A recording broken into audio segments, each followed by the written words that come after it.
Welcome to Carmen Coeducation, strive to excellence. Citizenship, नागरिकता, इसके साथ में एक CAA, NRC और NPR, ये तीनों चीजें समझनी है। ठीक है। CAA का मतलब है कि सिटीजनशिप अमेंडमेंट एक्ट। बेसिकली हम ये मान रहे हैं कि सिटीजनशिप अमेंडमेंट एक्ट इसके भी बात चल रही है, इसका मुद्दा गर्म हुआ था अभी, वो 2019 का आया है, लेकिन इसका प्रिंसिपल एक्ट आया था 1955 में। तो वहीं से समझेंगे कि इसमें क्या कमियां थी या इसमें क्या कमियां हैं। NRC, national register for citizen, कि हर इंसान के लिए एनआरसी जरूरी है, या कब ये पहले हुआ, या आने वाले समय में भी होगा क्या, या इसी बार ये हो रहा है। और एनपीआर, नेशनल पॉपुलेशन रजिस्टर आपका। ठीक है। तो इन तीनों को समझने से पहले हमें सिटीजनशिप समझना है।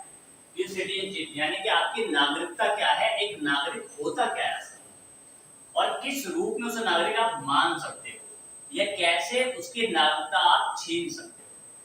भाई पहली बात तो एक इंसान सिटीजन है, या वो सिटीजनशिप लेने की कोशिश करेगा, और लेने के बाद कैसे उसकी सिटीजनशिप छीन जा सकती है, या फिर आपके सिटीजनशिप होने के यानी कि आप सब भारत के नागरिक हो, इस बात के क्या प्रमाण। भाई कुछ तो डॉक्यूमेंट आपके पास होगा ना, जिससे आप ये कहोगे कि हम भारत के नागरिक हैं, तो डॉक्यूमेंट की बात भी आज कर लेंगे। ठीक है। और मुद्दा थोड़ा छोटा नहीं है, अगर ये सोच रहे हो कि आज का खत्म जाओ, नहीं होगा।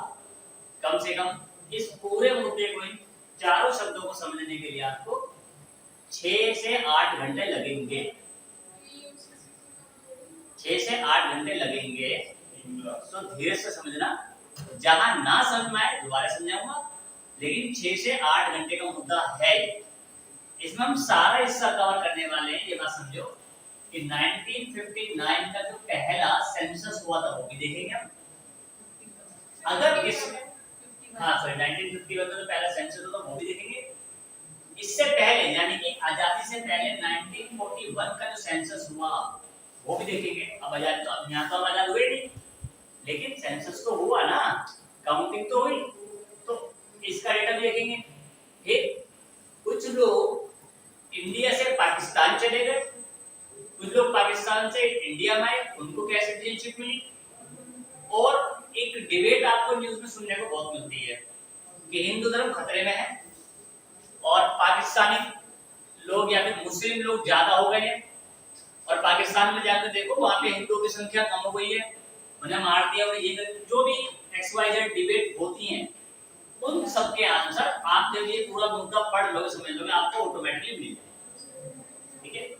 फिर एक बात समझाऊंगा, आपने तो सुना हो असम अकॉर्ड या असम क्राइसिस क्या हुआ, इमिग्रेशन क्या हुआ, कि कैसे लोग पलायन कर गए।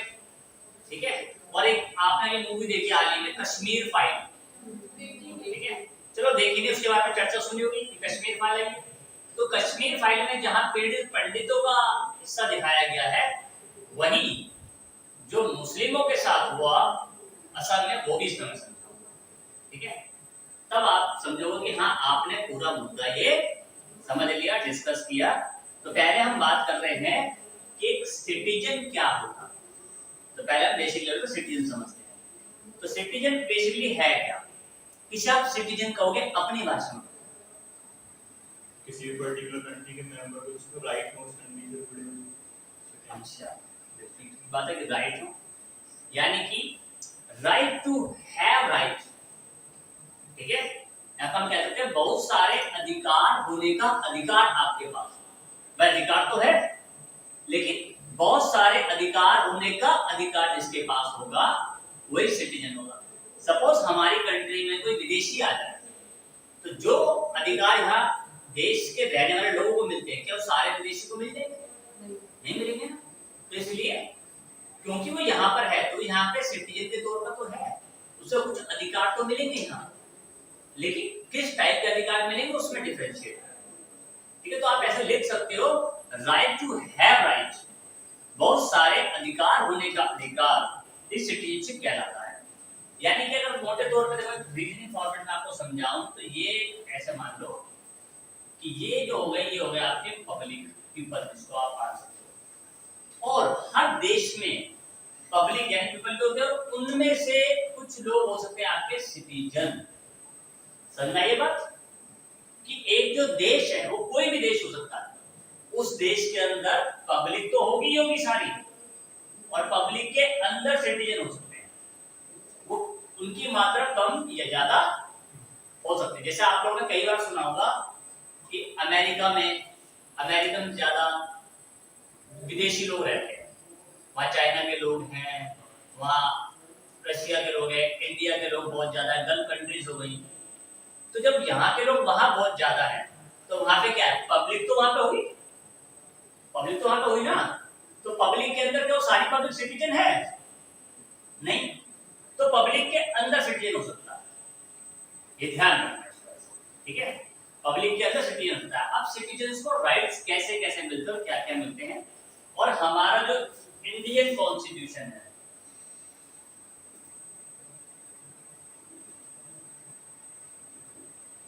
भारतीय संविधान जो है उसे क्या क्या राइट्स, वो राइट्स देता है सिटीजन को या विदेशी नागरिकों को, वो समझना जरूरी है, ठीक है। तो कुछ हिस्सा मैं इसमें क्लियर कर रहा हूँ, जैसे ये वाला हिस्सा, और ये ड्रॉ करते रहना, बना लेना साथ साथ। तो देखो, असल में अगर हम बात करें तो ज्यादातर सिटीजन्स को जो राइट्स मिलते हैं उसमें एक सबसे कॉमन राइट है, जिसे आप बोलते हैं फंडामेंटल राइट। कुछ मिले ना मिले सभी को फंडामेंटल राइट्स तो मिल जाते हैं। और फंडामेंटल राइट्स किस किस को कौन से मिलते हैं, तो पहले बात करेंगे सभी को मिलने वाले राइट्स। सभी का मतलब उसमें पब्लिक भी है और उसमें सिटीजन भी है, समझ में ये बात। अभी जो मैं राइट्स की बात कर रहा हूँ वो पब्लिक को भी मिलेंगे और सिटीजन को भी मिलेंगे। दो राइट्स कौन कौन से हैं फंडामेंटल राइट्स में? एक है आर्टिकल 14। आर्टिकल 14 क्या कहता है बेसिकली? इक्वालिटी बिफोर लॉ या इक्वल प्रोटेक्शन ऑफ लॉ। अब एक बात सोचो कि अगर कोई विदेशी व्यक्ति हमारे देश में आ जाए और यहाँ आने के बाद उसका मोबाइल फोन या बैग चोरी हो और वो पुलिस स्टेशन जाए कि सर मेरा मोबाइल फोन या बैग चोरी हो गया है, मेरे को कंप्लेंट लिखो, और उसे वो पुलिस वाला क्या बोले, कहाँ था तू? वो बोलेगा कि जर्मनी से हूँ। बोला एक काम में जर्मनी जा, वहीं के पुलिस स्टेशन में रिपोर्ट लिखवा। देखा तो कोई सेंस बनेगा कि वो जर्मनी के पुलिस स्टेशन में रिपोर्ट लेगा, जर्मनी वाला बोले कहाँ चोरी हुआ था? इंडिया में। यहाँ कौन ढूंढने वाला है? ये तेरे बैग के लिए हम एक्सटर्नल मिनिस्टर को दुखी करे इसके लिए, तो ये काम किसका हो गया? जो लोकल पुलिस है उसका हो गया। वो जा करके अपना बैग ढूंढ देगा। जैसे एक मूवी देखिए पीके, पीके में क्या करता है कि दिल्ली जा, वो दिल्ली पहुंच जाता है कि हमारा रिमोट वॉच चोरी हो गया है, और वो क्या बोलता है कहाँ चोरी था? राजस्थान में। तो यहाँ क्या कर रहा है? कंप्लेंट लिखवाने वहां लिखवा, तो राजस्थान में चोरी हो तो वही करेगा। और दूसरा एक आर्टिकल होता है आपका आर्टिकल 21। आर्टिकल 21 क्या कहता है आपका? Right to life and personal liberty. आपका नाम क्या है? नाम घूंघट निकाल, सबसे निकाल निकाल क्या? अच्छा, तुम्हारे इंजेक्शन लग गया कोरोना का? ठीक है, तो लिखते रहना, और कहीं कोई डाउट हो तो पूछ लेना, ठीक है। तो और एक मिनट, हिंदी मीडियम में इंग्लिश मीडियम हो? इंग्लिश मीडियम ना। तो article 21 right to life and personal liberty, constitution का जो आर्टिकल 21 है ये कह रहा है आपका जीवन जीने का अधिकार है। अब जीवन जीने का अधिकार सभी को मिलेगा, ऐसा तो है नहीं कि विदेशी हमारे देश में आ जाए उससे बोले अच्छा इसे निपटा दो, क्यों? क्योंकि हमारे देश में तो हम ही लोग जीवन जिएंगे भाई, इसे निपटा दो, ये संभव है? ये भी नहीं होगा। एक राइट हो सकता है आर्टिकल 25। आर्टिकल 25 क्या कहता है? रिलीजन से रिलेटेड है। और देखा 21 तक तो सब सही चलता है, 21 के बाद आप आर्टिकल भूल लग जाते हो। 21 से पहले तक ये टिप्स पे है आर्टिकल, उसके बाद एकदम गोली कि आर्टिकल इसको याद रखना। फ्रीडम ऑफ रिलीजन यानी कि धार्मिक स्वतंत्रता का अधिकार। अब बहुत सारे लोग आपने सुना अवसर होंगे। जैसे इंडिया से बहुत सारे लोग हज करने के लिए जाते हैं, विदेशी लोग बनारस घूमने आते हैं, वैष्णो देवी के दर्शन पे आते हैं, ठीक है। अब जैसे राम मंदिर बनेगा तो राम मंदिर का दर्शन पाएंगे लोग बाग, तो वो देश विदेश से आएंगे और आकर के यहाँ पूजा पाठ करेंगे। अब मान लो कोई प्रभु राम के दर्शन कर रहा है, पिछला उसको गर्दन पकड़ते हैं, ये अंग्रेज दिमाग खराब है तेरा, तू यहाँ कैसे पूजा पाठ कर रहा है, चल बाहर। तो क्योंकि उसकी धार्मिक आस्था उससे जुड़ी हुई है, उसको अधिकार दिया हुआ है कि वो पूजा पाठ कर सकता है। और हमारे लोगों को भी अधिकार है। कोई मुस्लिम है, अगर वो जाकर राम मंदिर में दर्शन करना चाहे, पूजा करना चाहे, तो साहब मना थोड़ी कर दोगे। यहाँ लिखा हुआ है कि ना ये मुस्लिमों के अधिकार नहीं सुनेंगे, ये हिंदुओं की बात सुनेंगे। भाई ईश्वर के लिए सब एक है। तो आर्टिकल 25 भी सभी को दिया गया है, लेकिन धार्मिक स्वतंत्रता का अधिकार मिलेगा। एक आर्टिकल और है, वो आर्टिकल है आपका 32। ये आर्टिकल क्या कहता है? कॉन्स्टिट्यूशनल रेमेडीज, यानी कि संवैधानिक उपचारों का अधिकार। तो अगर ये वाला आर्टिकल दे दिए गए सभी को, तो उनको प्रोटेक्ट करने के वाला आर्टिकल तो ऑटोमेटिकली मिल जाएगा, क्योंकि ये आर्टिकल तो प्रोटेक्ट कर रहा है, ठीक है। ये आर्टिकल जब प्रोटेक्ट कर रहा है, ये इनको मिल जाएगा, तो आर्टिकल 32 भी इनको मिलेगा। तो ये वो आर्टिकल हैं जो सभी को मिल रहे हैं। अब इसके अंदर क्या वो सिटीजन है या सिटीजन नहीं है, इस बात से मतलब नहीं है, ठीक है। अब लेकिन एक और प्रॉब्लम भी है, कुछ आर्टिकल ऐसे भी होने चाहिए ना, कुछ वरना हम में और विदेशों में क्या अंतर है। तो कुछ फंडामेंटल राइट्स ऐसे भी हैं जो केवल सिटीजन्स को मिले हैं, जिसमें विदेशियों को रोल ही नहीं है। तो अगर ऐसे की बात करें तो एक आर्टिकल है आर्टिकल 15। आर्टिकल 15 क्या कहता है आपका? डिस्क्रिमिनेशन, कि आप किसी भी रूप में किसी के साथ भी डिस्क्रिमिनेट नहीं करो। अंग्रेजों के साथ कर सकते हैं, क्यों करेगा? अरे भाई अंग्रेजों का मतलब ये है कि देखो, जो अंग्रेज आते हैं, अंग्रेजों के साथ तो आप ऐसी कोशिश करते हो कि फोटो खींचा, ठीक है। उनमें लौंडे बहुत तेज हैं। कभी कुतुब मीनार, ताजमहल ऐसे घूमने जाओगे ना, और वहां पे अंग्रेज दिख गए, तो एक ही तबड़ से इंटरनेट फोटो नहीं होता है। हाँ, लेकिन वो जनकपुरी वाले नहीं, जिनके पास से पूरी औजार से करवा देते हो, भूरी से बात करते वो वाले, दोनों बनता है। जनकपुरी में तो ऐसा पत्रिका बाहर से आई हुई है कि वहां जनकपुरी आप जाओगे, जनकपुरी उत्तम नगर, तो वहां पे सब सारे लोग हैं वहां के अफ्रीका के, जो काले काले लोग वहां नजर आएंगे, साफ तौर पे अफ्रीकन। और उनकी वजह से वहां के लोगों ने क्या किया है, अपने आप को लाइक ब्रिटिशियर्स या फ्रांस वाला या ऐसा बना लिया है कि वो लोग लगते हैं लोकल। सर लोग सेल्फी भी लेते हैं, वो सेल्फी लेनी है। कुछ जो विदेशी लोग हैं वो इतने अच्छे होते हैं कि आपके साथ सेल्फी खिंचवाना वो अपने आप को अच्छा मानते हैं, कहते हैं ये मेरा गुडनेस है कि आप मेरा सेल्फी खिंचवा रहे हो, और वो दूर ले रहा है।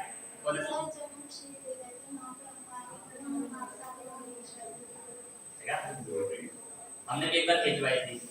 नहीं हमने खिंचवाई थी, हमने खिंचवाई थी। अच्छा, आपका तो यकीन था। नहीं मैं एक्चुअली जब तो तुम्हारे एकदम 4 दोस्त थे और ऐसे घूमने चले गए, तो हमने देखा 3 लड़कियां आ गई विदेशी। ओहो, फिर तो बस हो गया। हमारे दोस्त है, उसकी इंग्लिश थोड़ी अच्छी लगता है, जैसे बात कर फोटो खिंचवानी है, और जो बात करना है हम उससे कहते कैमरा पर फोटो खींचने जा रहे हैं। हम सबने फोटो खिंचवाई, हमने किया है, मजा आता है। सर है तो वो भी इंसान ही, और क्या? वो भी बन नहीं, कुछ विदेशी ऐसे होते हैं जो एकदम पहले वो देख लेते हैं कि सामने वाले जो है वो छिछोरे टाइप के तो नहीं लग रहे हैं। अगर लगेगा ऐसे बाल बाल फंकी लुकू ये वो, तो उनको लगेगा ये छेड़ रहे हैं फोटो, तो पहले दूर हो जाएगा, ठीक है। इसके बाद एक आर्टिकल है आर्टिकल 16। ये क्या कहता है? abolition of titles, नहीं वो इसे 16 जॉब्स के लिए, बिल्कुल जॉब्स के लिए, ठीक है। Equal opportunity in matter of public employment, ठीक। अब पब्लिक एम्प्लॉयमेंट तो ये केवल सिटीजन को ही मिलेगा। अगर ये विदेशियों को दे दे तो पता लगा यूपीएससी में 5-6 करोड़ फॉर्म भरे जा रहे हैं, तो भी पूरे वर्ल्ड के लोग कह रहे हैं हम भी कलेक्टर बनेंगे इंडिया में, क्या करते हैं, तो मामला गड़बड़ा जाता है, ठीक है? ये गवर्नमेंट जॉब के लिए होगा ना? हाँ नहीं, गवर्नमेंट जॉब में ज्यादा होता है क्योंकि सरकार है, संविधान है, तो हिसाब से चलेगी ना चीजें। एक आर्टिकल है आर्टिकल 19, ये क्या कहता है? क्या? राइट टू फ्रीडम, किस चीज का freedom? Speech and expression, right to freedom of speech and expression, यानी कि कोई भी आप कहीं भी किसी भी कंट्री में घूम सकते हो, किसी भी मतलब अपनी कंट्री में घूम सकते हो, लेकिन क्या विदेशी नागरिक को हक है? कैसे भाई?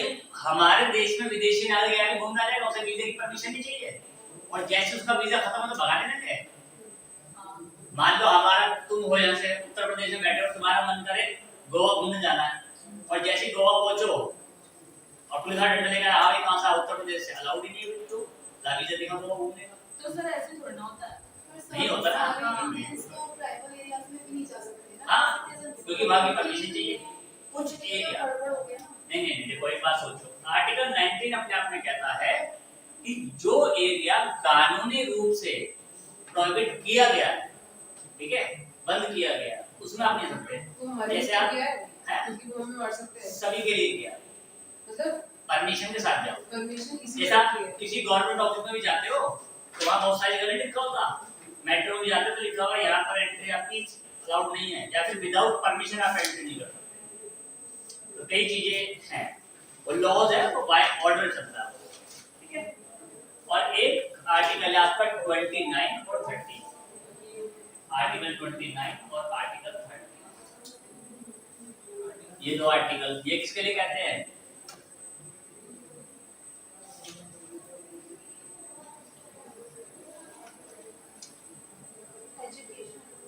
एजुकेशन एंड कल्चरल प्रोटेक्शन, ठीक है, ये आपके संस्कृति का संरक्षण के लिए कहते हैं।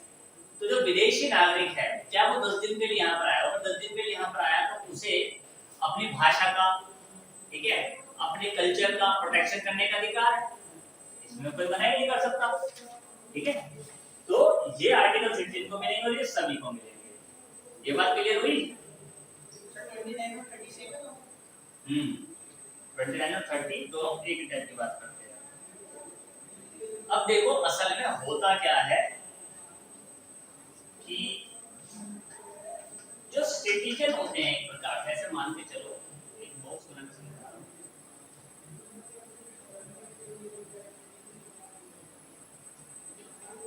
ये हो सकता है कि किसी जगह पे कुछ लोग रह रहे हैं, मान लो इस वाले एरिया में कुछ लोग रह रहे हैं, ये एक कोई देश है और ये उसका पड़ोसी देश है, लोग तो यहाँ भी रह रहे होंगे, अगर हम ऐसे करते तो इसमें भी ऐसे लोग रह रहे हैं, ठीक है। यहाँ कम लोग रहते हैं, ज्यादा मानते हैं, चलो कहीं पॉपुलेशन कम है कोई ज्यादा है। अब असल में प्रॉब्लम आती क्या है सिटीजनशिप की, और ये होती कैसे है? केएमसीए तो बार बात करने जाते हैं, एनआरसी पे करने जाते हैं, सब की जरूरत क्यों पड़ती है? देखो अगर मान लो यहाँ कुछ लोग रह रहे हैं और यहाँ किसी प्रकार की कोई वॉर हो जाए या कोई झगड़ा हो जाए या जैसे कोई धार्मिक कलह हो जाए, धार्मिक कलह समझते हो? एक दूसरे धर्मों में आपस में झगड़े हो जाए, लड़ाई झगड़ा हो जाए, वो चाहे घरेलू हो सकते हैं या कोई और देश में आक्रमण करते हैं, तो जो पब्लिक है सबसे पहले पब्लिक क्या करते हैं? अपनी जान बचाती है और बाकी, या फिर पब्लिक ये देखती है कि हमें कहाँ फ्रीडम मिलती है, कहाँ प्रोटेक्ट है, और वो सिक्योर सिटी कंट्री की तरफ भागे, ठीक है। जैसे आज अगर ऑफर मिले सभी को, अगर ऐसे बोले कि हाँ भाई आप यूएस बोले कि भाई ऐसा है हमें पब्लिक चाहिए, हमारे यहाँ पब्लिक कम है, और ऑफर मिले कि भाई जिसको मर्जी जिसका मन करे इंडिया से आके यूएस में सेटल हो, तो आप में से कितने लोग जाना चाहोगे? ठीक है, कम लोग जाना चाहोगे या जाना ही नहीं चाहोगे, क्योंकि वहां पे आपको वो आजादी नहीं मिलेगी ना कि आप कहीं भी थूक दो, कहीं बैठ जाओ, कहीं पर कुछ भी कर डालो, कुछ पूरा फेंक दिया, वहां आपको उठवा लेंगे, ठीक है। और इंडियंस को बाहर जाने के बाद बड़ी दिक्कत होती है इन सब चीजों की, क्योंकि इंडिया में तो आप देखो ऑटो वाला भी ऑटो चलाता है, सवारी ऑटो में लटक के आप सवारी कर रहे हो, यहाँ फैसिलिटी ज्यादा है, वहां तो पहले गेट बंद हो जाएगा, और अगर आप बोले तो फंस जाओ गेट में, गेट बंद कर दीजिए, एक और आ रहा है। ठीक है, तो वहां चीजें सिस्टमैटिकली हैं। और जो यहाँ 20-25 साल पहले हालत पड़ गई तो कैसे सरवाइव करेगा। एक समय आया था जब इंडिया भी आजाद हुआ, चाइना भी आजाद हुआ, तो यूएसए के अंदर पॉपुलेशन बिल्कुल कम हो गई ना, ऐसा लगा कि यार यूएसए तो खत्म हो जाएगा। तो यूएसए ने क्या किया, ओपन टू ऑल कर दिया कि भाई एशियन कंट्रीज जो है वहां से जिसको चाहे आ जाओ, हमारे देश में बस जाओ, हम आपको यूएस में सिटीजनशिप दे देंगे। ठीक है, तो ये ऑफर सबसे ज्यादा जो था वो चाइना और इंडिया के पास था। तो इंडिया वाले इस बात को सोचकर डर गए कि अभी तो इन अंग्रेजों ने हमें गुलाम बना के छोड़ा, अब ऐसा ना हो कि हम वहां जाके बस जाएं और ये लोग हम पे राज करने लगे, हमारा फायदा क्या। चाइना के लोग भी इस बात से डरे हुए थे, लेकिन इंडिया के मुकाबले चाइना में पॉपुलेशन ज्यादा थी। तो चाइनीज लोगों ने कुछ ने सोचा तो बिल्कुल ही यहाँ पे गुलाम रहते, चाइना में भी गुलाम थे जो लोग, उन्होंने सोचा कि ठीक है यार, यहाँ भी वैसे रहना, वहां भी रहना, वहीं चलते हैं। और वो लोग, चाइना के लोग चले गए अमेरिका में, और अमेरिका में उनको ऐसे सिटीजन मिला, रहने खाने की जगह मिली, सब कुछ सरकार ने उनका बंदोबस्त किया, और आज वो लोग ठाट से जी रहे, अमीर वाले टाइप जी रहे, तो सिटीजनशिप दी गई। इसलिए चाइना में, चाइना में पूरी कॉलोनी बसाई गई वहां पर अमेरिका में। तो चाइनीज लोग अमेरिका में आपको जा दिखेंगे और वो भी सिटीजन दिखेंगे। और फिर धीरे धीरे इंडियंस ने भी जाना शुरू, अब क्या पहले जाना शुरू कर दिया। ठीक है, तो बेसिकली पलायन जो होता है वो एक कंट्री में अगर प्रॉब्लम है तो दूसरी कंट्री में लोग भागते, या फिर एक कंट्री में सुविधा कम हो तो दूसरी कंट्री में आप सुविधा के लिए जाते हो। अब सुविधा किसी भी प्रकार की हो सकती है, चाहे वो आपकी जॉब से रिलेटेड हो, एजुकेशन से रिलेटेड हो, आपके हेल्थ सिस्टम से रिलेटेड हो, कैसी भी सुविधा कि आपको चाहत हो सकती है। तो अब बात करते हैं हम कि सिटीजन्स और अदर लोगों में फर्क क्या होता है, डिफरेंस। बोर्ड क्लियर करो।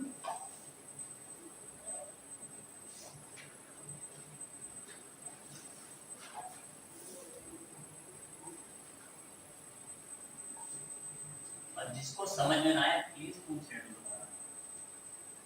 कोई छोटा मोटा मुद्दा नहीं, ये बेसिक यहाँ का समझ में नहीं आएगा तो आगे जाकर दिक्कत होगी बहुत।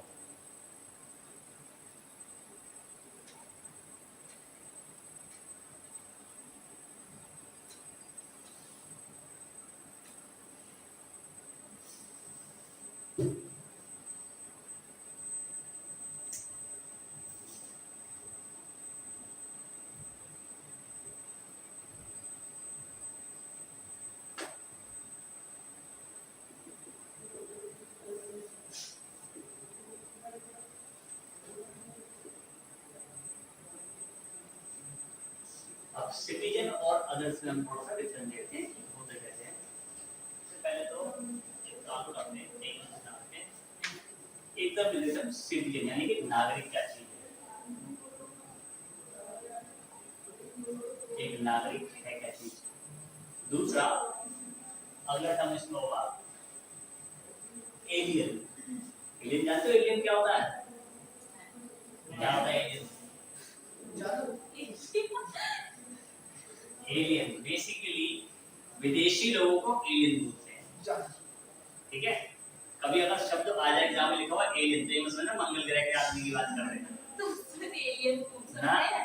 जो फॉरेनर होता है आपको उसी को एलियन बोलते हैं। ठीक है, जब ये यूएस वालों ने पिक्चर बनाने शुरू कर दी ना एलियन के ऊपर, तब ये शब्द थोड़ा सा कम चलन में आया। एलियन शब्द जो किसी और ग्रह से लोग आते हैं उनको बोलते हैं, लेकिन आज तक कोई आया किसी और ग्रह से? अरे नहीं, एलियन बोलते हैं। अलाइन का क्या मतलब है? अलाइन का मतलब समझौता हो गया एक प्रकार से।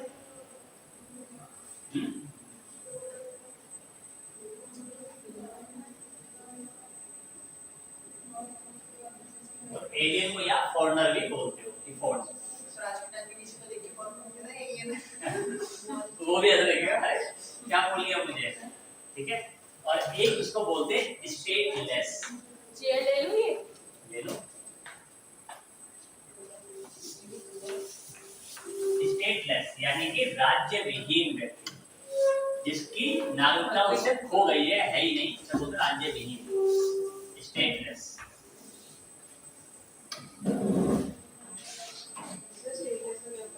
राज्य विहीन जो राज्य, मान लो इंडिया में और गलती से आपके सारे डॉक्यूमेंट डॉक्यूमेंट जो आपका सिटीजन होने का प्रमाण देते हैं वो आपसे खो जाए, बर्बाद हो जाए, चल जाए, बाढ़ बह जाए, आपका कुछ नहीं। अब आप कई सरकार के पास की मैं इंडियन हूं, वो कहेंगे प्रूफ दिखाओ, आपके पास वो प्रूफ है तो आप स्टेटस, आपके पास कोई ऐसा प्रूफ नहीं है जो आप इंडियन को घोषित कर सकते। और वैसे अगर आप एक सिटीजन हो, कि अगर आप एक नागरिक हो इंडिया के, तो आपका 3 ही प्रूफ वैलिड माने जाते। एक डोमिसाइल, आपका बर्थ सर्टिफिकेट या आपका डेथ सर्टिफिकेट, उसके अलावा कोई डॉक्यूमेंट आपकी नागरिकता नहीं देता।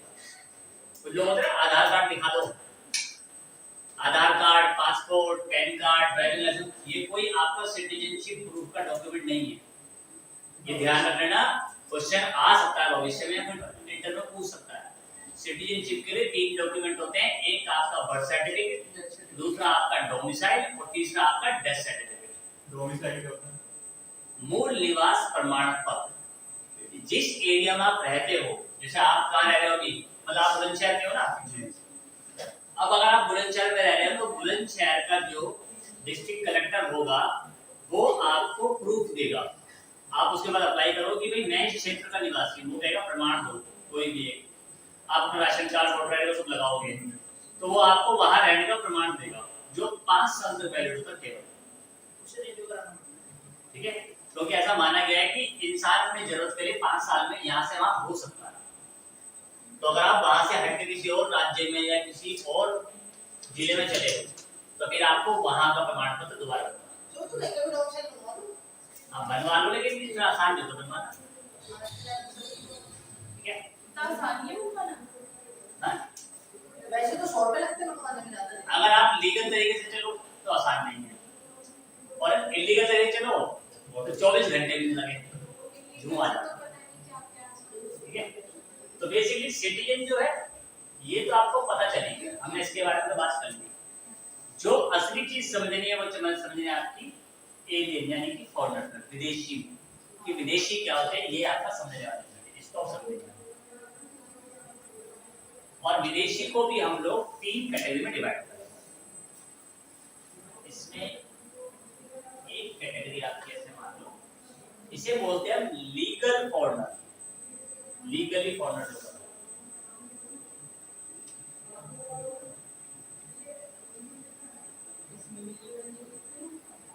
लीगल फॉरेनर, और एक जो कैटेगरी में बनी वो बनेगी इलीगल फॉरेनर।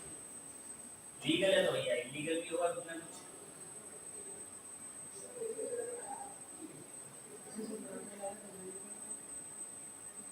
क्या सर ये इससे सरकारी बन जाता है। हाँ, वो इलीगल ही हो गया। ठीक है, और एक हो गया रेफ्यूजीज।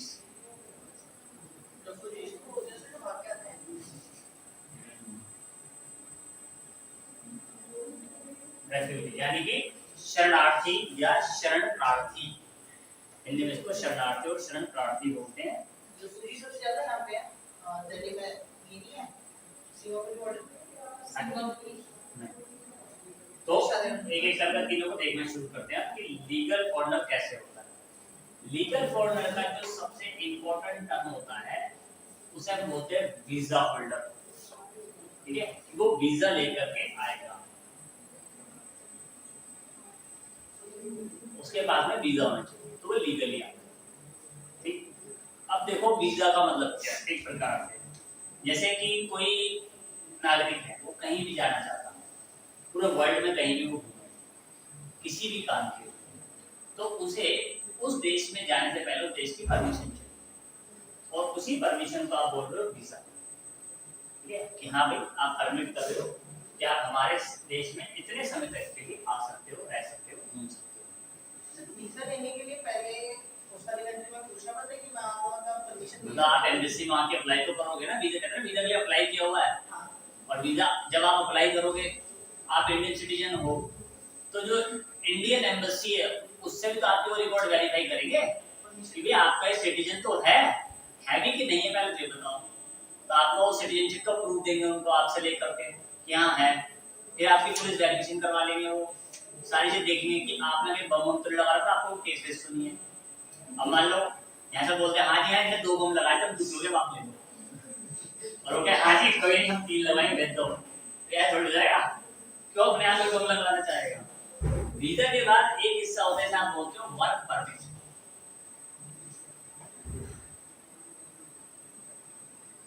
कि भाई वर्क परमिट है आपके पास, आप वर्क परमिट के थ्रू आए हो। अब ये वर्क परमिट जो है ये वीजा का थोड़ा डिफरेंस होगा। इसमें आपको वीजा नहीं मिला, इसमें आपको परमिशन मिली एक प्रकार से। और परमिशन कैसे होगी कि आपका मान लो विदेश में किसी भी कंपनी में जॉब लगी है, तो वो वाली जो कंपनी होगी वो पहले आपसे डॉक्यूमेंट मंगा लेगी, फिर वहां वेरीफाई करा के वहां की एम्बेसी यहां भेजेगी, यहां से वेरीफाई होगा, पूरा वेरीफाई प्रोसेस चलेगा, तो आपको एक परमिट मिल जाएगा कि हाँ आप हमारे देश में आकर के इतने समय के लिए अपनी जॉब कर सकते हैं। ठीक है, और उनके पास ये भी राइट्स होगा, वो पहले बता दें टर्म एंड कंडीशन में कि भाई हम जब हमारी बात नहीं बनेगी या कंटिन्यू आप जॉब नहीं करोगे तो हम वर्क परमिट कैंसिल करेंगे। ठीक है, और ये वीजा और वर्क परमिट कोई भी आपका सिटीजन का प्रूफ नहीं है, ये आपको कुछ समय के लिए अलाउड कर रहे हैं कि आप आओ और यहाँ पर आकर के काम करो। एक होता है डॉक्यूमेंट।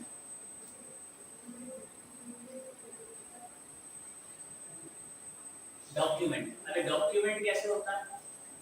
कुछ देश ऐसे हैं जिन्होंने आपस में समझौते किए, या तो कोई प्रोटेक्टोरेट कंट्री हो सकती है, यानी कि किसी के संरक्षण में पावरफुल कंट्री, जो छोटी कंट्री उसको प्रोटेक्ट करती है, ऐसा हो सकता है, या फिर फ्रेंडली रिलेशन होता है। जैसे आप अपने किसी दोस्त के घर जाओगे, ठीक है, और आप दोस्त के घर गए तो आपका दोस्त आपको देखेगा और अपने घर में बुला लेगा, तो क्या आप उसके फ्रेंड? लेकिन उसे कोई और दिखाई दे तो थोड़ी ना बुला लेगा घर में, गेट के बाहर मिले और चलता करेगा, फेंटा करेगा, कौन है ये हम नहीं जानते। ठीक है, तो एक डॉक्यूमेंट इसी की तरह से बनाया गया। जैसे आप कुछ कंट्री क्या होती हैं, जब उन्हें ये दूसरे कंट्री में आता है तो वहां से उन्हें ना तो कोई पासपोर्ट चाहिए ना कोई वीजा चाहिए, वो अपने डॉक्यूमेंट दिखा के एंट्री कर सकते हैं। जैसे आप इंडिया नेपाल में जाओ, आपको कोई वीजा पासपोर्ट नहीं चाहिए, आप बस ये डॉक्यूमेंट दिखाओ कि हम इंडिया के, और आपको एंट्री मिल जाएगी, आप सीधा अंदर जाओ। ठीक है, अमेरिकन लोगों को जापान में फुल एंट्री है, जापान लोगों को अमेरिका में फुल एंट्री है, या आपको कोई डॉक्यूमेंट दिखाने की जरूरत नहीं, आप जा सकते हैं। ऐसी बहुत सारी कंट्री है जिन्होंने आपस में ऐसे टाइप किए।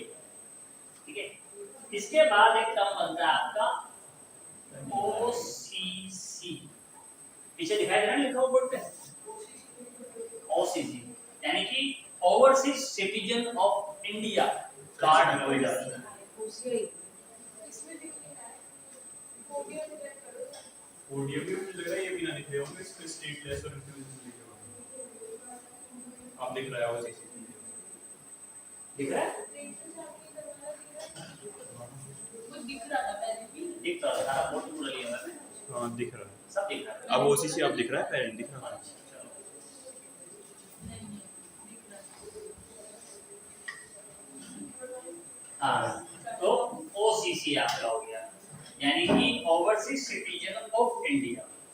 और पहले इसके दो रूप थे, और दो रूप क्या हो गया, एक इसमें हो गया PIO, person of Indian overseas, person of Indian overseas, और एक हो गया OCI, OCI overseas citizen of India. पहले दो तरीके थे, अब इन दोनों को मर्ज करके एक बना दिया है ओसीसी। बड़ी कंफ्यूजन होती थी इन दोनों में। Person of Indian overseas, PIC नहीं पीआई।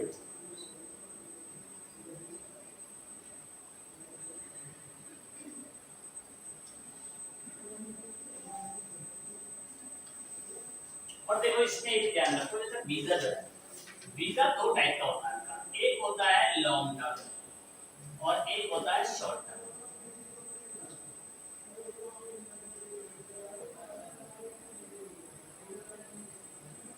लॉन्ग टर्म वीजा और शॉर्ट टर्म वीजा, जैसे कि मान लो कि हमारा कार्तिक में बेचारा,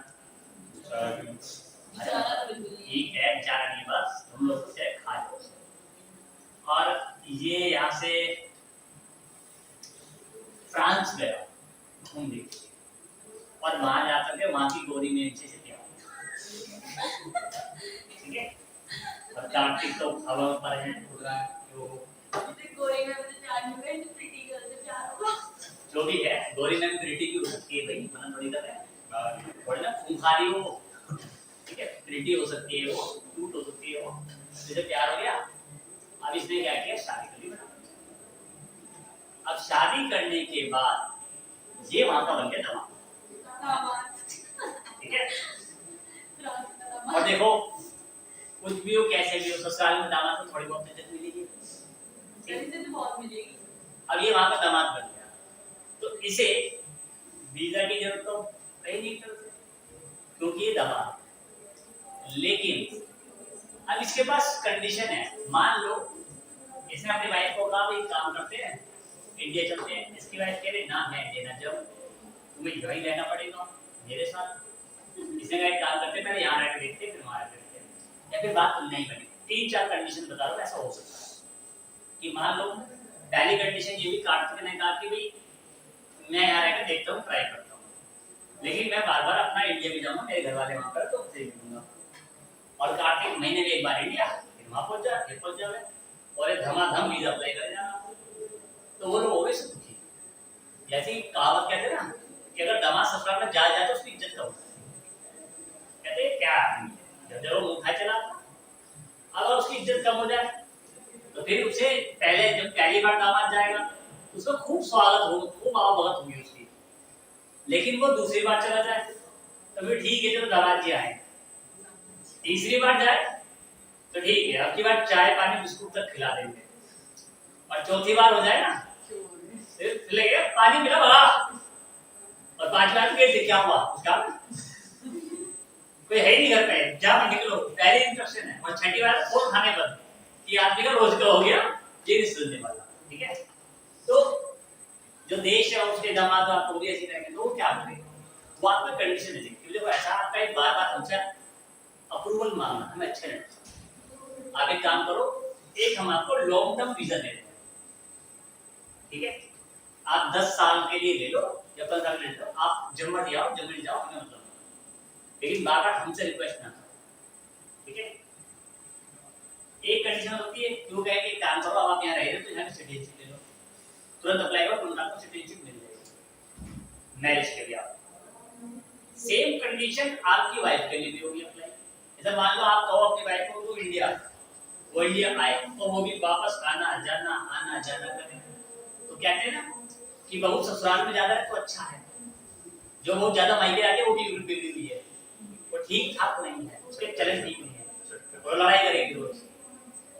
और मायके वाले क्या करते हैं, खूब अरे आ जाना क्या मिलेगा, ससुराल वाले खुद जाते हैं, बार बार जा रहे हैं, दिमाग खराब कर रखा है, फिर बार बार परमिशन मांगेगी, तब क्या होगा। तो उसके लिए भी सेम ऑफर है। इंडिया वाले क्या बोल रहे हैं, काम करो लॉन्ग टर्म वीजा दे रहे हैं, यहाँ ये बार बार परमिशन मत मांगो। तो क्या अगर बहू अपने ससुराल में आने के बाद परमिशन मांगे तो क्या समझेंगे लोग कि यही से जीने नहीं दे रहे, घर में घुसने नहीं दे रहे, और नहीं तो चाहती है ना, इसलिए बार बार भाग जाती है। तो क्या बोलेंगे, लॉन्ग टर्म वीजा लो, नहीं रहो, ठीक है। उसका नाम सुना आपने, ये Sonia Gandhi. Sonia Gandhi long term visa पे ही आती, वो इटालियन है ना वो, तो उसने कहा था कि मैं अपनी इटालियन सिटीजनशिप नहीं छोड़ूंगी, तो वो लॉन्ग टर्म वीजा पे यहाँ रही और बहुत साल तक रही। 2004 में जब सोनिया गांधी की पार्टी, कांग्रेस पार्टी इलेक्शन जीती और उसने प्राइम मिनिस्टर बनना चाहा, तो क्योंकि उसने सिटीजनशिप जब तक नहीं ली थी इस वजह से नहीं बनी, तो इस वजह से लॉन्ग टर्म वीजा पे थी, उसका प्राइम मिनिस्टर बनने का सपना पूर्ण हुआ। तो प्राइम मिनिस्टर के फर्स्ट कंडीशन क्या है कि आप इंडियन सिटीजन होने चाहिए, ठीक। और शॉर्ट टर्म वीजा कि आप 10 दिन के लिए 5 दिन के लिए, तो वीजा आपके 2 टाइप, उसी टाइप से वर्क परमिट और डॉक्यूमेंट और ओसीसी भी आपका काम है, ठीक है। वर्क परमिट में आपका देखो वर्क परमिट भी कैसे काम करता है, लाइक उसका नाम सुना आपने, अक्षय कुमार का। आलिया भट्ट, अक्षय कुमार, अक्षय कुमार ने इंडिया के सिटीजनशिप तैयार की, अरे वो इंडियन सिटीजन नहीं है, वो कनाडा का सिटीजनशिप ले चुका, लेकिन फिर वो इंडिया में काम कैसे कर रहा है, वो वर्क परमिट में इंडिया का आता है, उसे वर्क परमिट दिया हुआ गवर्नमेंट कि आप आओ जब आपका मन, क्योंकि उसे टैक्स मिलता है गवर्नमेंट को, तो आप आओ और आकर वर्क परमिट लेकर अपना काम करते हो। और अब अक्षय कुमार पूरी कोशिश कर रहा है, पूरी जोर कोशिश कर रहा है कि उसे इंडिया की सिटीजनशिप दोबारा मिल जाए, जब से मोदी सरकार आई है।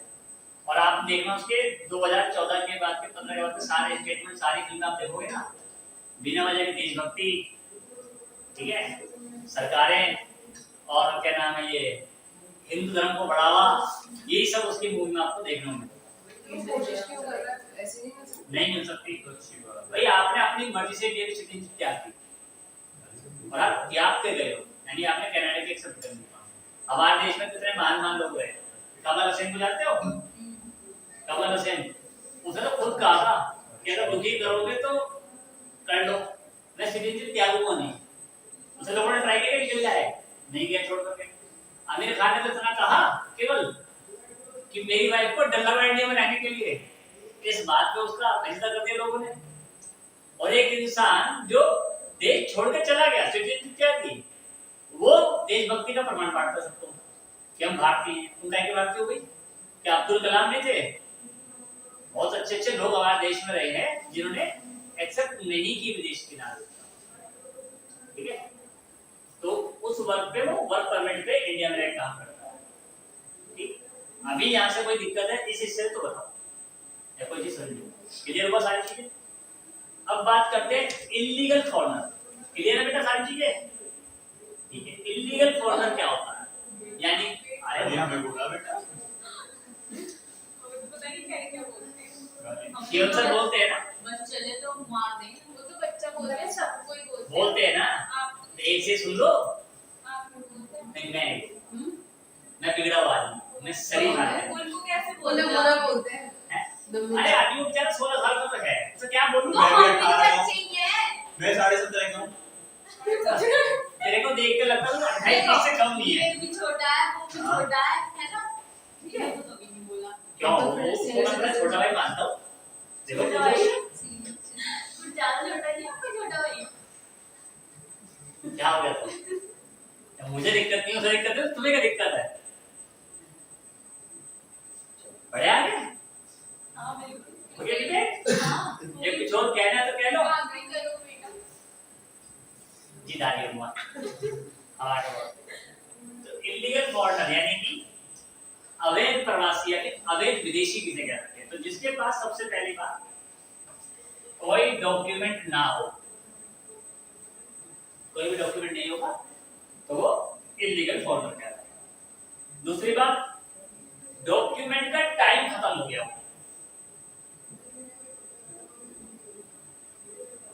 डॉक्यूमेंट का टाइम खत्म हो गया तो वो इलीगल फॉरेनर कहलाता है। वीजा मिला आपको, लॉन्ग टर्म वीजा हो या शॉर्ट टर्म वीजा, टाइम तो उसका भी होगा ना, वर्क परमिट होगा उसका भी होगा, तो वो आपका इलीगल कहलाता है। और दूसरा एक है थर्ड, माइग्रेंट्स,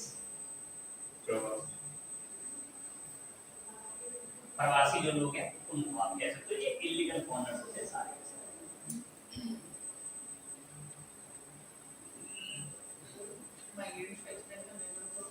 देखो माइग्रेंट्स बेसिकली उन्हें बोलते हैं जो अपनी कंट्री में से दुखी होकर के दूसरी कंट्री में पहुंच जाए किसी भी रूप में बिना परमिशन के, उन्हें माइग्रेंट्स कहते हैं। जैसे बहुत सारे लोग क्या करते हैं, ये देखो ये जो आपका वर्ल्ड का मैप है ना, इसमें ये जो अमेरिका है इसके इस साउथ कोस्ट पे यहाँ पर सबसे ज्यादा माइग्रेंट लोग मिलते हैं यहाँ पर। और यूरोपियन कंट्रीज में इधर नॉर्वे, स्वीडन, डेनमार्क इधर वाले एरियाज में मिलते हैं। क्या करते हैं लोग, आप शिप में बैठ के निकल लेते हैं, शिप के निकल लेते हैं, और खास तौर पे वो कोशिश करते हैं कि अपनी प्रेग्नेंट बीवी को लेके जाते हैं या वहां ले जाकर के छिपते रहेंगे और कोशिश करते हैं कि वाइफ प्रेग्नेंट हो। और डिलीवरी के टाइम तो पूरी ये कोशिश में रहते हैं कि वो किसी भी तरह से उस देश की बॉर्डर में घुस जाए, उस देश के बॉर्डर में घुस जाए। अगर वो नहीं घुस पा रहे हैं तो किसी भी एक शिप में घुस जाए, किसी भी रूप में। अब जैसे आप कभी बड़े शिपों में ट्रैवल करोगे, समझोगे कि कोई मान लो छोटी मोटी बोट में ट्रैवल करता आपको दिख जाए और हेल्प के लिए मांगे, डिमांड करे, तो आप उसे हेल्प तो कर दोगे कि डूब जाए समुद्र में, आपने बचा लिया। और शिप हो यूएस का, ठीक है, और उसकी वाइफ को शिप में बच्चा हो जाए, यूएस की सिटीजनशिप, अब वो यूएस के यहाँ का रजिस्टर्ड है वो शिप, तो सिटीजनशिप हो गई यूएस की, क्योंकि वो यूएस की जमीन मान ली, हो गया बच्चा। अब क्योंकि उस बच्चे को ऑटोमेटिकली सिटीजनशिप मिल गई यूएस की, तो उसके जो पेरेंट्स हैं, हालांकि पेरेंट को सिटीजनशिप नहीं मिलेगी, लेकिन देख रेख तो पेरेंट्स ही करेंगे और वो मारेंगे आराम से। हो गया ना कमाल। ऐसे लोग करते, तो ये लोग होते हैं माइग्रेंट्स। ऐसे एक देखो किस्सा हुआ था यहाँ पर, नॉर्वे में हुआ था। और नॉर्वे में क्या हुआ कि इंडियन फैमिली थी, उन्होंने किसी तरह से बच्चा पैदा नॉर्वे में कर दिया और जुगाड़ भी हो गया, और वहाँ की गवर्नमेंट सिटीजनशिप मिल गई। अब बड़ा खुशहाल देश है, और खुशहाल देश होने की वजह से वहाँ के नियम कानून भी लगे। और इंडियन जो फैमिली थी, वो बच्चा थोड़ा ला मेरे को करते हैं ऐसे करते हैं। तो किसी पड़ोसी ने खबर दे दी कि इस पेरेंट्स ने बच्चे को हाथ से खाना खिलाया। वहाँ की पुलिस आई और बच्चा छीन के ले गई। क्यों? ठीक है, सुनो ना, बच्चों को छीन के ले गई। सरकार ने बच्चे को अपने पास कब्जे में ले लिया। इन्होंने पुलिस में कंप्लेंट करी कि हमारा बच्चा गया, कोर्ट में केस गया। सरकार ने कोर्ट में बुलाया कि भाई बच्चा तुमने किडनैप मतलब कब्जे में क्यों लिया सरकार? तो सरकार ने कहा कि पहले तो उन्होंने सिटीजनशिप दी, ठीक है कि बच्चा है पैदा हुआ, सिटीजनशिप दे दी, अब ये यहाँ रह रहे हैं। लेकिन क्योंकि बच्चा नॉर्वे का सिटीजन है, इसलिए नॉर्वे की धरोहर है।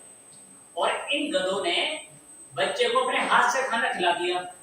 तो अगर इनके हाथ में कुछ जर्म्स हुए वो बच्चे के अंदर चले गए, तो बच्चे की जो एबिलिटी है वो कम हो गई, यानी कि उन्होंने हमारी धरोहर का नाश कर दिया।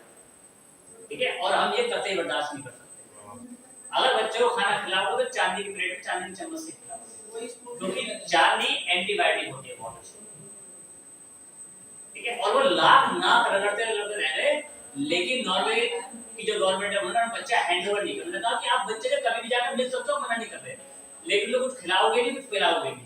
और जब तक बच्चा बड़ा नहीं होता, जब तक बच्चे को सरकार पाले और बच्चा उनसे लेगा, क्योंकि उनका साथ कहना था भाई क्या पता बच्चे के अंदर इम्यूनिटी होती है, बच्चा कल को अच्छा साइंटिस्ट बनता, अच्छा एथलीट बनता, अच्छा फुटबॉलर बनता, कोई बड़े लेवल पे उसका नाम होता, कोई पोएट्री बन जाता, कोई टीचर बनता, तो हमारे देश का नाम होता। आपने हमारे देश का नाम डुबो दिया। ठीक है, और यहाँ के लोग क्या करते हैं, गिर गया, ए ले उठा, 5 सेकंड का रूल है, दब मुंह में खा ले बेटा, मेरा नाम। ठीक है, ये 5 सेकंड बाद तो मैंने भी कुछ समय पहले सुना था। मैं वहाँ पे मैं एक लड़की से मिलने गया था रेस्टोरेंट में, और ये पंजाबी बाग वाला है दिल्ली में, वहाँ के मॉल बैठे और खाना खा रहे दोनों। तो खाना खाते खाते वो जो होता है ना, वो क्या नाम है, थोड़ी सी ग्रेवी मेरी चम्मच से गिर गई, तो मेरी जगह उसने फट से उठा लिया और कह रही लो, मैंने कहा ये क्या कर रही है?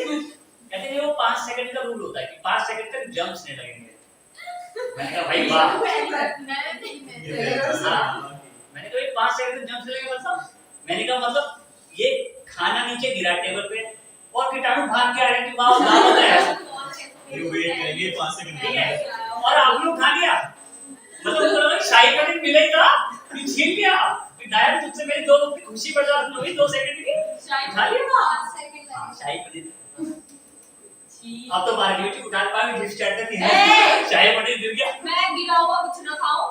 ठीक है, तो ऐसा रूल मैंने सुना था।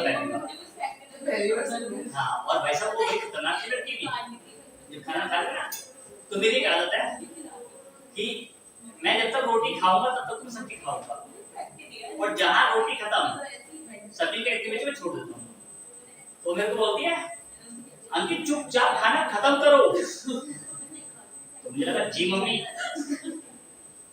मैंने कैसे मन मार के थोड़ी सब्जी खाई, और फिर मुझे मन लगा कि मैंने कहा आपने फिर भी खा ली। वो नहीं, मैं क्या कह रहा हूँ, और फिर मेरा फिर मन था कि डांटना था उससे पहले कि बर्तन सिंक में रखाऊं। वो तो है रेस्टोरेंट वाला अलाउड नहीं किया मुझे, वरना मैं उठा के देता, जा रहा हूँ मैं बर्तन सिंक में रख दो, कभी आप पीटने लग जाओ मुझे। ठीक है, तो ये चीजें नई नई मार्केट में आती रहती है। तो देख रहे हो नॉर्मल वाला कितना सख्त है इस मामले में, कि गलत से हाथ से खिला करेगा। तो कभी अगर विदेश में रहने का मौका मिले तो इन सब चीजों को जरा सोच लेना कि अपने बच्चों को कैसे खाना खिलाना है। किसी ने कंप्लेंट कर दी, इसलिए इंडियंस इंडिया में खुश रहते हैं। ठीक है, और एक तो मैंने वो देखा था, चाइना का था, वो तो ना बच्चा पैदा हुआ, उससे मसाज करते हैं, उसकी मालिश करते हैं। तो वहाँ की नर्स ने उस बच्चे को ऐसे ऐसे मतलब हाथ में घुमा देता, लट्टू सा लपेटते हैं करके ऐसा घुमा दिया, उसके टांग खींचे यूं करे, नहीं कर दिया। मैंने कहा इंडिया में ऐसा कर दे, और वो भी दादी का पोता, तो दादी मार मार के मार डाले, नर्स को की हिम्मत कैसे हो तोड़ तोड़ने की, ठीक है। और चाइना में ऐसा उसको बच्चे के यूं यूं कर, बच्चे के नसें खोल दी गई। सर यहाँ तो कोई किसी को हाथ भी न लगा दे। हाँ, यहाँ कुछ ज्यादा है ना, मेरे लाल, मेरा फेफड़ा, मेरा कलेजे का छिलका, यहाँ कुछ ज्यादा ऐसा होता है। चलो अगला टर्म आ गया आपका रेफ्यूजीज। ये रेफ्यूजीज क्या होता है? और रेफ्यूजी में दो सिस्टम चलते हैं। एक चलता है जाइलम,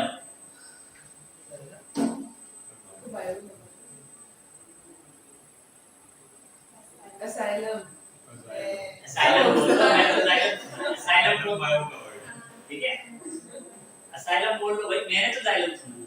asylum bio में होता है। ओके, सर मैंने वही सुना है। असाइलम कहते हैं। ओके, असाइलम, ठीक है। हिंदी में क्या कहते हैं जरा बताइए? पागल है ना? Asylum नहीं, पागल को किसी मूवी में आया है ये नाम। हाँ हाँ, किसे हिंदी में कहते हैं? आप बता याद दो। नहीं आ हम तो रहा बताएंगे, exact। हिंदी में कहते हैं शरणार्थी, हे भगवान। शरणार्थी, ठीक है। Refugee को बोलते हैं। नहीं, रेफ्यूजी को बोलते हैं शरण को, नहीं, सॉरी, इसे बोलते हैं शरण प्रार्थी, और रेफ्यूजी को बोलते हैं शरणार्थी। इसे शरण प्रार्थी बोलते हैं, शरण प्रार्थी, और रेफ्यूजी जो है ये अगले ये आपका शरण प्रार्थी। और देखो इंडिया जो है, इंडिया किसी भी टाइप के रेफ्यूजी को अलाउड नहीं करता, ये बात दिमाग में रखना, ठीक है।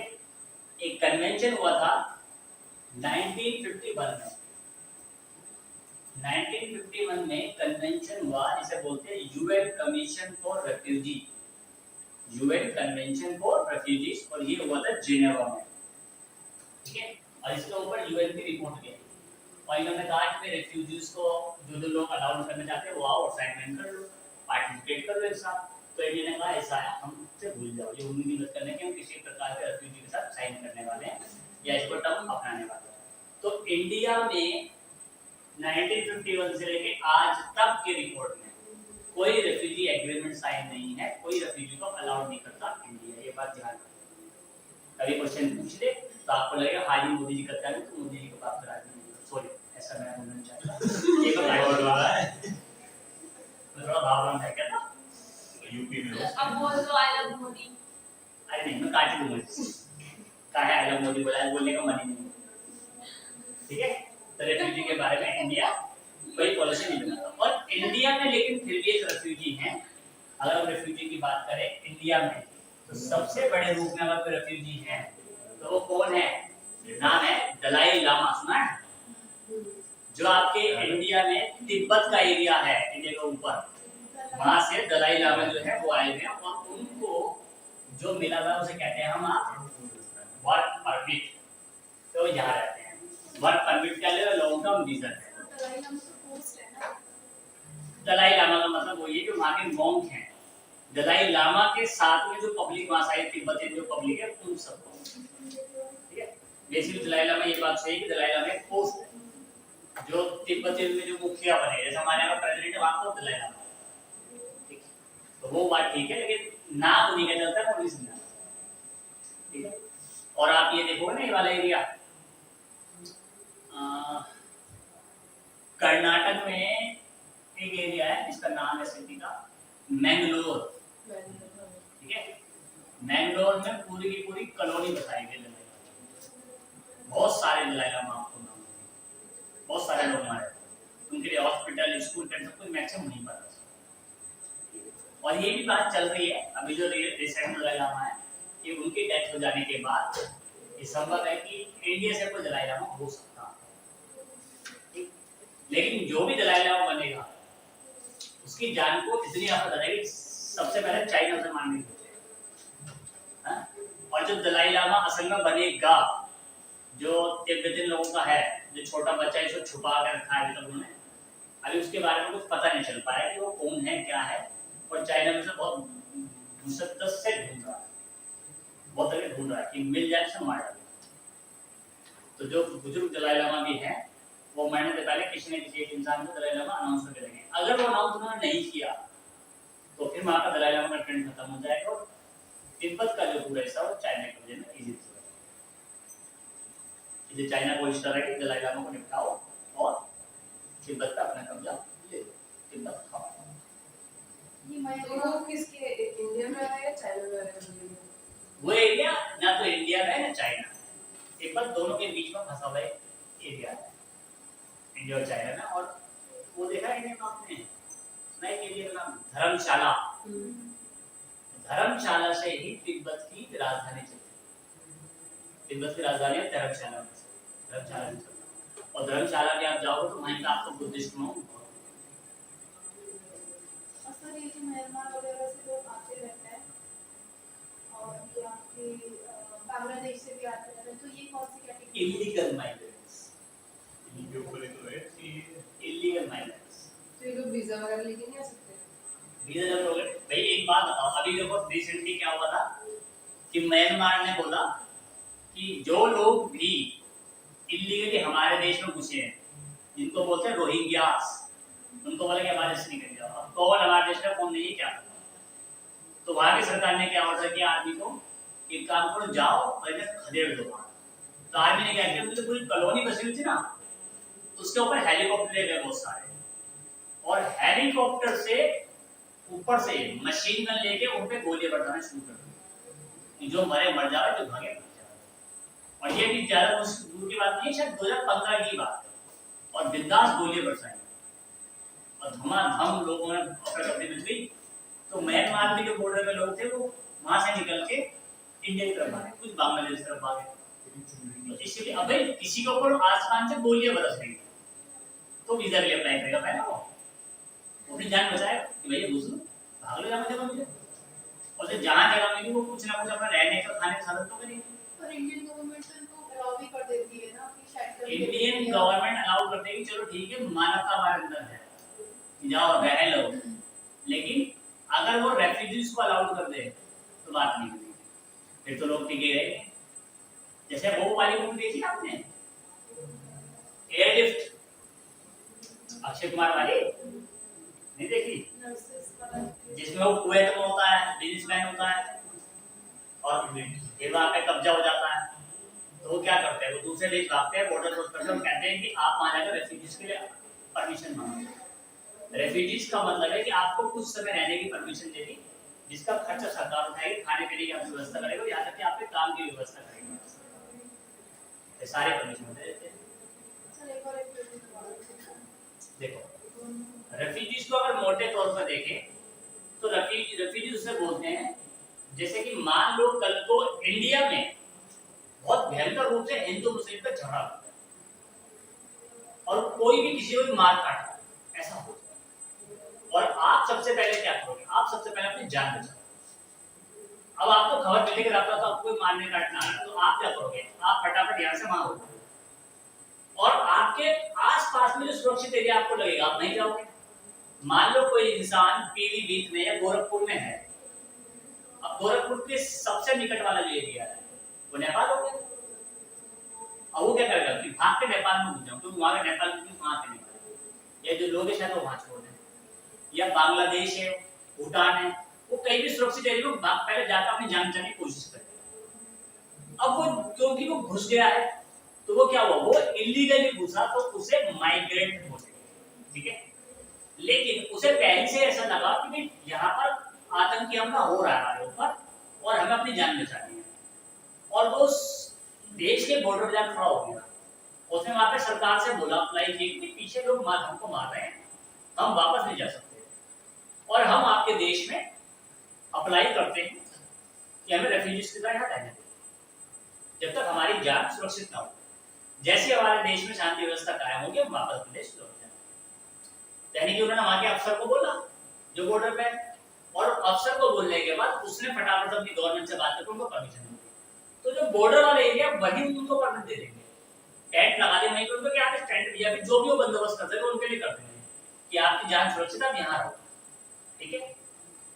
तो उन्होंने क्या किया, वो बोल के वो शरण प्रार्थी बन गए, कि उन्होंने प्रार्थना की कि हमें अपने यहाँ पे शरण दे दो।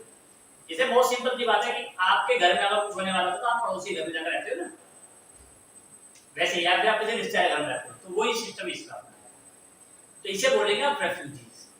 और जैसे ही दूसरे देश में मामला शांत हो जाएगा, आपको बोलेंगे आपके देश में मामला शांत है, हमारी सरकार की बात हो चुकी है, कोई दिक्कत नहीं, आप वापस जाओ। जो लोग वापस तब भी नहीं जाएंगे फिर उन्हें बोल देंगे इलीगल रेफ्यूजीज, कि उनको शांत हो गई है फिर भी वापस नहीं गए तो उन्हें इलीगली बोलेंगे कि वो इलीगली फॉरेनर से कैटेगरी मांगते हैं। तो वहीं रहते हैं।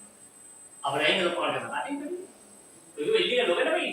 जो रेफ्यूजीज का एग्रीमेंट उन्होंने किया कि आप 2 महीने आगे 5 दिन वो खत्म हो गया, एग्रीमेंट दोनों सरकार ने कैंसिल कर दिया अपना और कह दिया भाई आप अपने लोग वापस लो। लेकिन कुछ लोग छुप छिपा के यहाँ हो लिए, ठीक है, और वो कल को पकड़ना आ गए तो उसे बोलेंगे लिखाओ अपनी सिटीजनशिप और नहीं होगी तो चलो अपने देश। ठीक, अब समझ में आया इसका पूरा। अब एक हिस्सा और बचा इसमें, जिसे आप बोल रहे हो स्टेटलेस, राज्य विहीन। और राज्य विहीन एक ऐसा व्यक्ति हो सकता है जिसके पास किसी भी रूप में डॉक्यूमेंट ना हो, कि डॉक्यूमेंट आपके पास है ही नहीं, किसी भी रूप में आपका डॉक्यूमेंट नहीं, तो हो गया स्टेटलेस।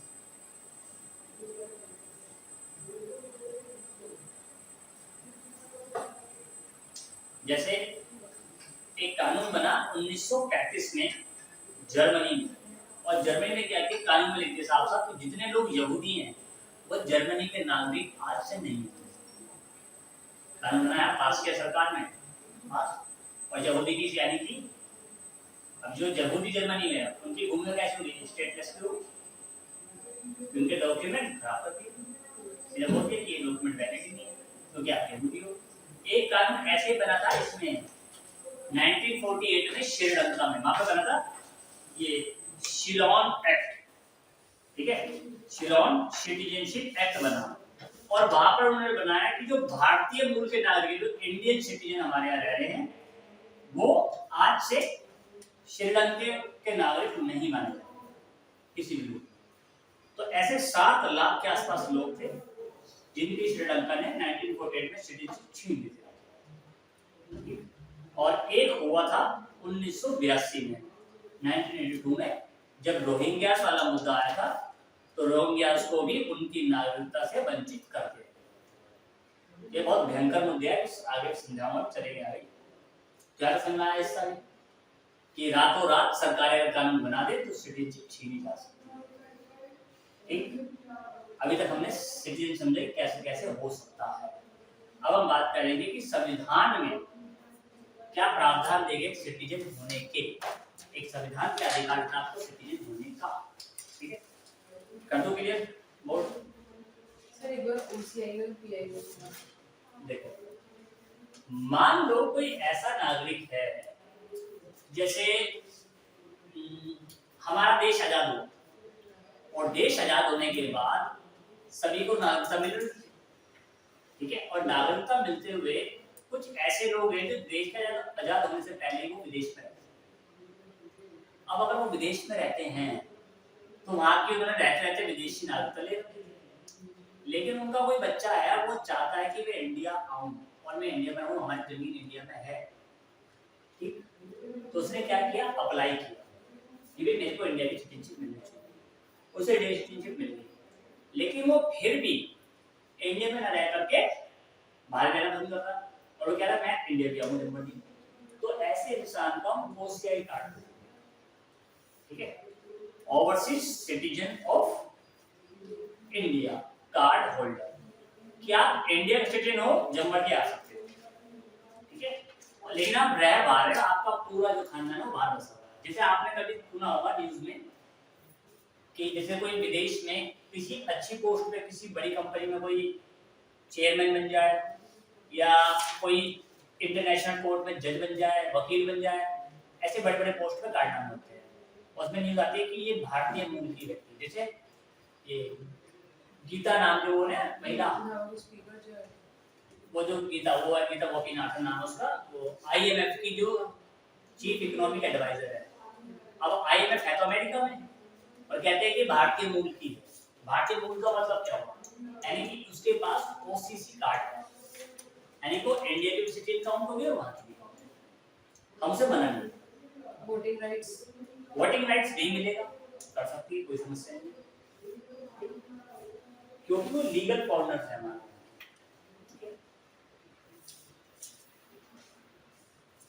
चलो अब देखते हैं कि संविधान में क्या क्या प्रावधान किए गए कि इंसान को नागरिकता देने के लिए।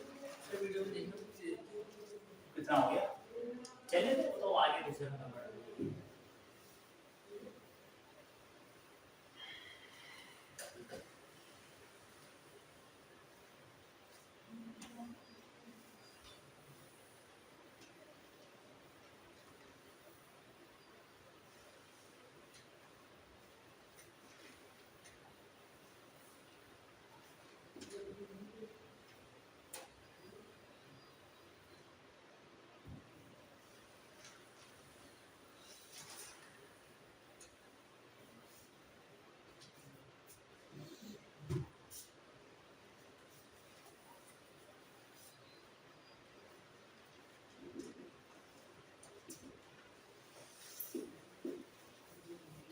कॉन्स्टिट्यूशनल प्रोविजंस कि क्या क्या प्रावधान किए गए हैं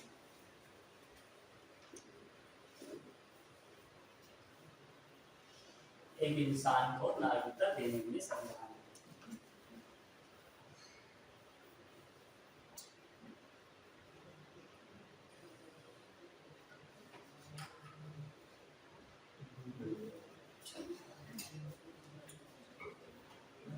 तो देखो कॉन्स्टिट्यूशन के अंदर बेसिकली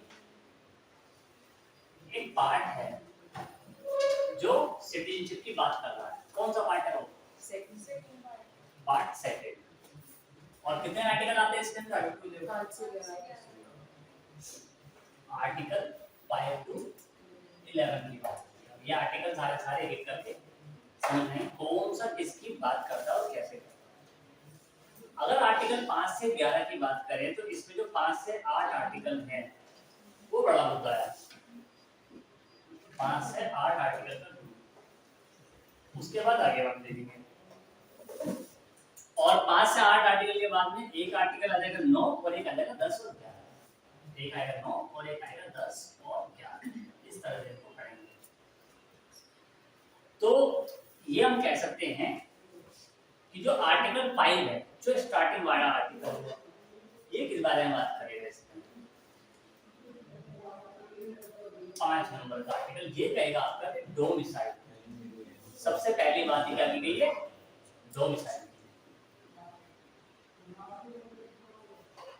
आपके पास में डोमिसाइल को तो आपके सिटीजनशिप को हम अप्रूव करेंगे, यह मान्यता मिल जाएगी डोमिसाइल।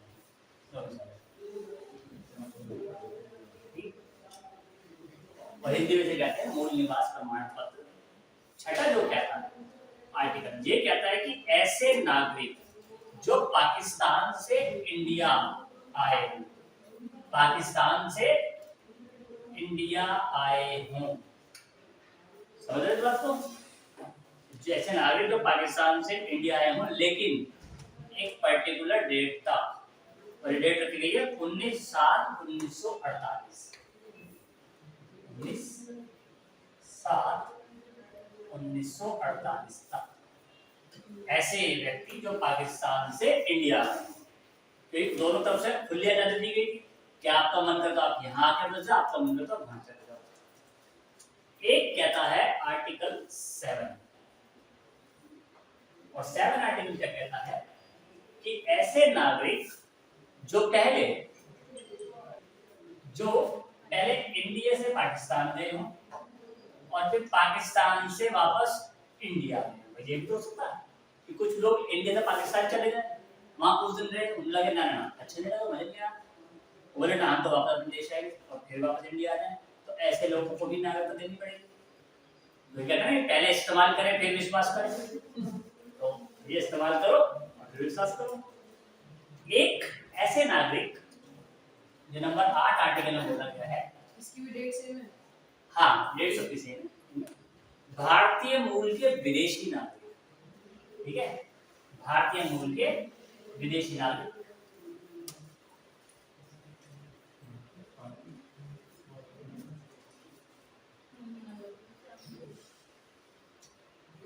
भारतीय मूल के विदेशी नागरिक यानी कि इंडियन सिटीजन, ऐसे जो विदेश में रह रहे हैं, पहले से विदेश में सेटल, ऐसे लोगों को, इन सब लोगों को सिटीजनशिप के लिए ये आर्टिकल कहता है।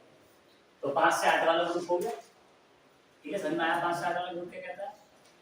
इसके बाद में आर्टिकल 9, ये आर्टिकल आपका है, ये खास है और इसी की वजह से बहुत सारे लोगों की सिटीजनशिप छिन जाती है बिना वजह। और ये क्या कहता है, ये सीरियसली एक बात बोलता है, ये आर्टिकल 9 आर्टिकल ये कहता है सिंगल सिटीजनशिप।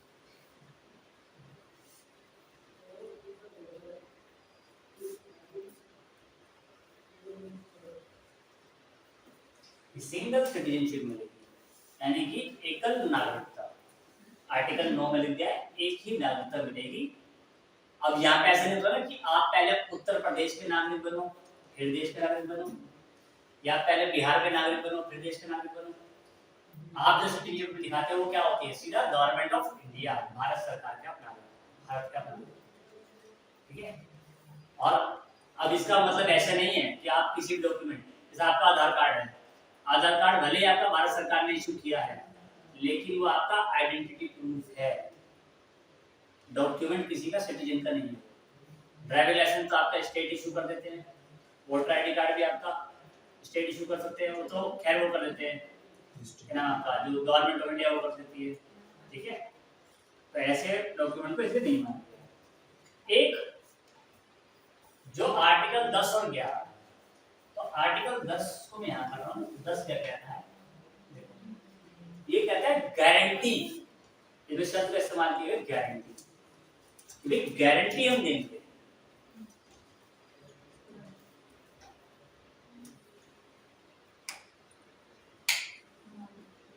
कि हमने गारंटी दी है, और गारंटी किस चीज की दे रहा है, सिटीजनशिप की गारंटी, कि अगर आप सारे डॉक्यूमेंट आपके वैलिड हैं, आप हो तो आप सिटीजन हो, ये आपकी गारंटी है। भाई कोई भी सरकार हो या कोई भी व्यक्ति हो, गारंटी के सिवा तो काम नहीं हो सकता, तो गारंटी की जरूरत पड़ेगी नहीं पड़ेगी। आप सिटीजन में बात की गारंटी है,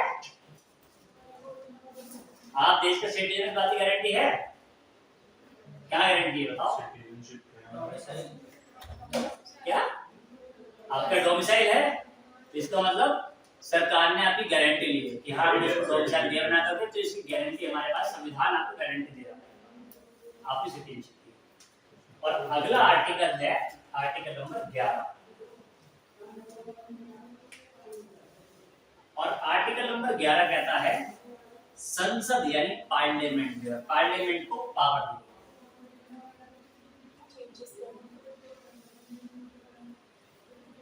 पार्लियामेंट को पावर किस चीज की दी गई है, चेंजेस करने की, लॉ बनाने की, यानी कि कानून बनाने की संपूर्ण शक्ति, complete authority of for making of laws on citizenship, complete authority दी गई है पार्लियामेंट को कि आप कानून बना सकते हो किसी भी रूप में, कैसा भी, लेकिन वो कानून कॉन्स्टिट्यूशन से अलग नहीं हो सकते, ठीक है। क्या आगे बताऊंगा। नागरिकता खोने की जो बात है, वो पहली बात तो ये है कि इनमें से कोई भी आपके पास नहीं है, आपने कुछ भी गड़बड़ करी तो आपकी नागरिकता जाएगी, लेकिन नागरिकता खोने का जो प्रावधान बनाया गया वो संविधान में ना होकर के कानून बनाया गया, एक्ट बनाया गया, अभी वो एक्टिव पड़ा, ठीक है। तो अब एक बात सोचो कि 5 से 11 के जो आर्टिकल आपके हैं उन्होंने सारे लिखवा दिया पर इन आर्टिकल में कहीं भी कोई धर्म की बात आई है कि धार्मिक आधार पर आपको नागरिकता मिलेगी, ठीक है। तो शायद ये जो प्रोटेस्ट हुआ था, ये छोटा सा मुद्दा छेड़ रहा हूं, CAA वाले जो प्रोटेस्ट हुआ था उसमें क्या लिखा गया था कि जो अफगानिस्तान, पाकिस्तान और ये बांग्लादेश, इन देशों में रहने वाले जो हिंदू, बौद्ध, जैन, पारसी समुदाय के लोग हैं उन्हें भारत नागरिकता देगा, ये बात लिखी थी। तो क्वेश्चन इसी बात पर उठाया, सभी पढ़े लिखे इंसानों का क्वेश्चन था कि जब भारतीय संविधान धर्म के आधार पर नागरिकता नहीं देता तो आप कौन तो ये बात डिसाइड करने वाले, तो माइनॉरिटी को बोला था ना सर, वहां देशों की माइनॉरिटी और सुनो मैं यही समझाऊंगा कि इससे पहले जितने बार भी कानून बना सिटीजनशिप का, उसमें शब्द का जो इस्तेमाल किया गया वो माइनॉरिटीज का ही किया, ठीक है। जैसे अगर हम बोले कि पाकिस्तान में माइनॉरिटीज, तो पाकिस्तान में हिंदू, जैन, ये सब माइनॉरिटीज में आ गए ऑटोमेटिकली, तो सारे कैलकुलेट हो जाएंगे, काउंट हो जाएंगे, ठीक। तो उसमें कोई दिक्कत नहीं शब्द में। लेकिन इस बार का जो सिटीजनशिप अमेंडमेंट एक्ट बना था, उसमें इन धर्मों को साफ साफ हाईलाइट कर दिया। तो सबसे बड़ा क्वेश्चन इस बात पड़ा था कि आप धर्म को क्यों हाईलाइट कर रहे हो? आप वहां शब्द लिखो माइनॉरिटीज, और सरकार इस बात पड़ेगी कि हम शब्द नहीं लिखेंगे माइनॉरिटीज। क्यों? क्योंकि वो चाहते नहीं थे लिखना, वो भड़काना चाहते थे देश में। इससे पहले भी आ चुका है, मैं समझाऊं कितनी बार ये एक्ट आया है, और हर बार शब्द माइनॉरिटीज का इस्तेमाल किया, क्योंकि हम संविधान की इंसल्ट कर रहे हैं अगर हम धर्म की बात करें नागरिकता देने में, ठीक है। यहाँ तक कैसे समझ में आया? तो हम चलते हैं सिटीजनशिप एक्ट पे जो 1955 का बना प्रिंसिपल एक्ट, उसके अंदर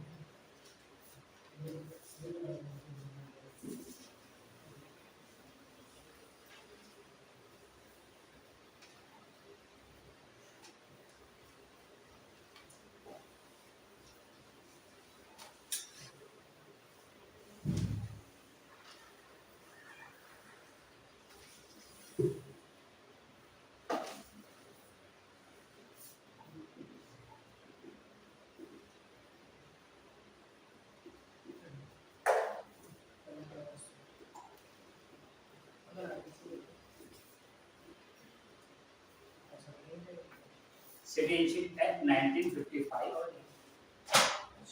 और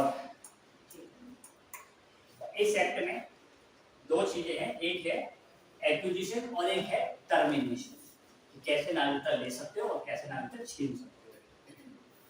इस एक्ट में दोनों प्रावधान किए गए, ठीक है। और ध्यान रखना कि संविधान में कोई प्रावधान नहीं है ऐसा, लेकिन कानून में है।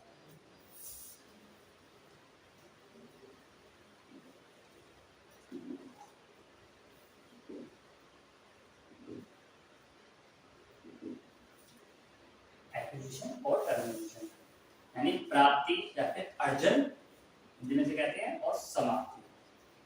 और जो ये प्रावधान बनाया गया, इसका जो सेक्शन 19 है, जब कानून बनता है तो उसमें सेक्शन बनते हैं, कानून में सेक्शन बनते हैं और संविधान में आर्टिकल्स होते हैं।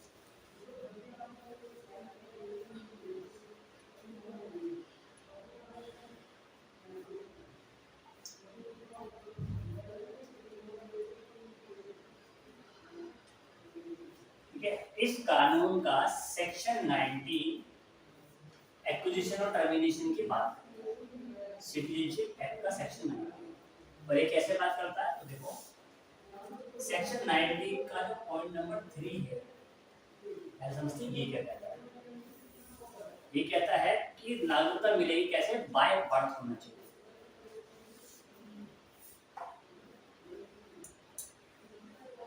बाय बर्थ, जो भी बच्चा पैदा होगा उसे नागरिकता मिलेगी। और इसमें हालांकि आगे चल के 2 बार संशोधन किया जा चुका है, अमेंडमेंट किया जा चुका है। एक अमेंडमेंट इसमें हुआ है 1986 में, एक हुआ है 2003 में।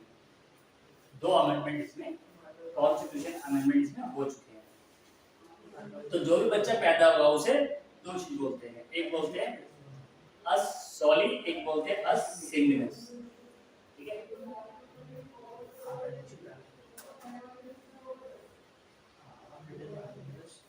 और एक बोलते हैं अस सेंटिनेस। जैसे नहीं, इसमें जे साइलेंट है, ठीक है, बड़ा सा मैं भी जानता हूँ, तो जे साइलेंट है।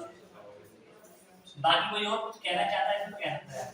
ये अमेंडमेंट क्या हुई थी सर? ये दोनों अमेंडमेंट बाय बर्थ यानी कि जन्म के आधार पर सिटीजनशिप मिल रही है इस एक्ट के थ्रू, ठीक है।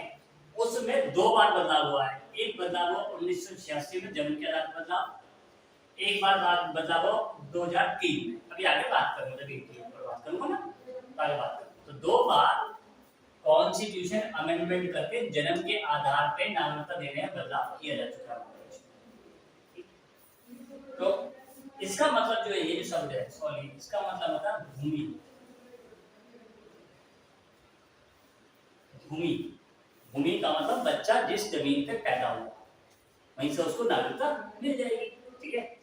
और सैंग्विनस का मतलब होता है रक्त, खून या वंश का अधिकार, ठीक है। रक्त, खून या वंश का अधिकार, वो कहते हैं ना, पूछते हैं हमें किस वंश के हो, किस कुल के हो, किसके बेटे हो, उस हिसाब से ये आता है ये वर्ड्स पूछ सकते हैं, पूछ सकते हैं।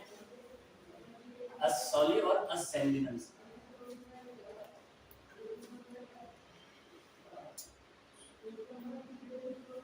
इसके बाद इसका जो पॉइंट नंबर 4 है, पॉइंट नंबर 4 है, पॉइंट नंबर 4 कहता है डिसेंट, यानी वंश क्रम में।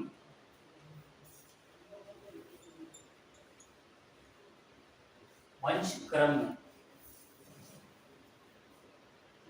और यहाँ पे कंडीशन क्या रखी गई है कि मान लो माता पिता दोनों विदेश में हैं और या विदेश अपने देश में भी हैं और बच्चा पैदा हुआ, ठीक है।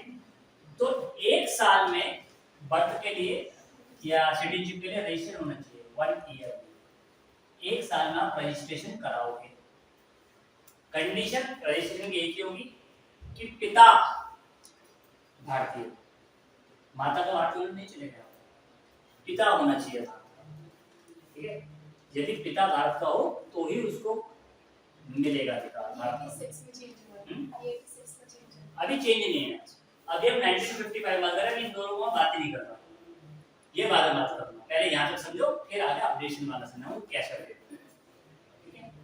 तो वो इसको मिटा देना सामने से, वो हम नाम कोई करने देते किसका, ठीक। तो डिसेंट के आधार पे यानी वंश क्रम में जो 1 साल पे रजिस्ट्रेशन कराओगे, लेकिन आपके जो फादर हैं वो इंडियन हो तभी हो सकता है, ठीक है। इसके बाद सिंपल एक शब्द लिखा है डिसेंट की जगह पे 5 में, उसको लिखा है रजिस्ट्रेशन ही, क्या आप रजिस्ट्रेशन के द्वारा भी ले सकते हो।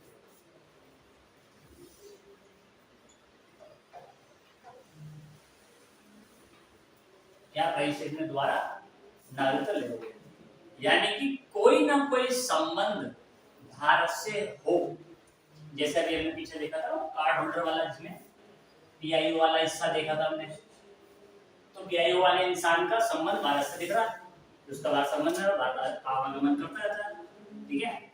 या फिर भारतीय मूल का व्यक्ति कि वो है तो भारत का नागरिक, लेकिन वो कई सालों से उसकी कई पीढ़ियां जाके बसी हुई है, कहाँ पर, विदेश में बसी, तो भी ले सकता है। लेकिन इसमें कुछ शर्तें हो जाएंगी यहाँ पर। शर्तों में कैसे होगा कि शर्तों का ऐसे करना, तो क्या स्पाउस, स्पाउस की सबसे बड़ी शर्त है इसमें कि आप में से कोई एक भारतीय मूल का हो, दूसरा 3 पीढ़ी तक देखा जाए। 3 पीढ़ी कैसे देखोगे कि मान लो दादा थे, दादा के पास उनका बेटा और उनका पोता, ठीक है। अगर दादा ने रजिस्ट्रेशन नहीं कराया और फिर उनके बेटे ने भी नहीं कराया और फिर पोते ने भी नहीं कराया, और कल जो पोता है उसका बच्चा पैदा हो और वो कहीं मुझे इंडियन सिटीजनशिप लेने को नहीं मिले, 3 पीढ़ी में से कोई एक ने कराया हो तो फिर आगे 3 पीढ़ी चलती रहेगी, ऐसी काउंटिंग होती है, ठीक है। अगर बीच में किसी ने छोड़ दिया 3 पीढ़ियों में तो फिर खत्म हो, ठीक। समझ में आया ऐसा, कंफ्यूजन है कोई तो बता दो। और उसमें शर्त क्या है, 3 पीढ़ी के बाद एक शर्त रखेंगे 7 साल कि 7 साल आपको इंडिया में रहना है, 7 ईयर्स कि 7 साल आप इंडिया में रहोगे, भारत में रहोगे। और इस 7 सालों में देखो ऐसा है हिस्सा, जब आप अप्लाई करोगे सिटीजनशिप के लिए, ठीक है, तो अप्लाई करने के पहले 1 साल तो आपको कंटिन्यू भारत में रहना है, ठीक है। और उसके बाद जो आगे आने वाले 8 साल होंगे, उन 8 सालों में से 6 साल भारत में रहेंगे। समझ आइए हिस्सा, अप्लाई करने वाले साल में तो आप कंटिन्यू भारत में ही रहोगे 1 साल, उसके बाद के बचे 6 साल को पूरा करने के लिए आपको 8 साल दिए कि आने वाले 8 सालों में आप कम से कम 6 साल का समय भारत में गुजारोगे। तो अब आपके 7 साल काउंट हुए और आपको सिटीजनशिप मिल जाएगी। समझ में आया हिस्सा कि कैसे आप रजिस्ट्रेशन के बिहार पे ले सकते हो। बड़े शांत को खामोश का हो गया, ऐसा अजीब सा लग रहा है जैसे कि खुंदस में सोच रहे हो क्या अपने अपने बच्चों को भविष्य सोच रहे हो कि मिलेगी नहीं मिलेगी, सबको मिलेगी, बराबर मिलेगी, टेंशन मत लो। हाँ मोदी चचा भी हैं तो खतरा तो है। रिकॉर्ड हो रहा है मैं काट दूंगा। यूट्यूब पे से। हाँ बस ये कहते मुझे डरा।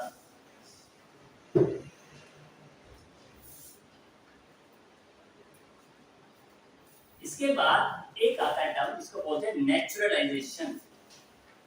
645 में यानी कि सेक्शन 19 का छठा पॉइंट।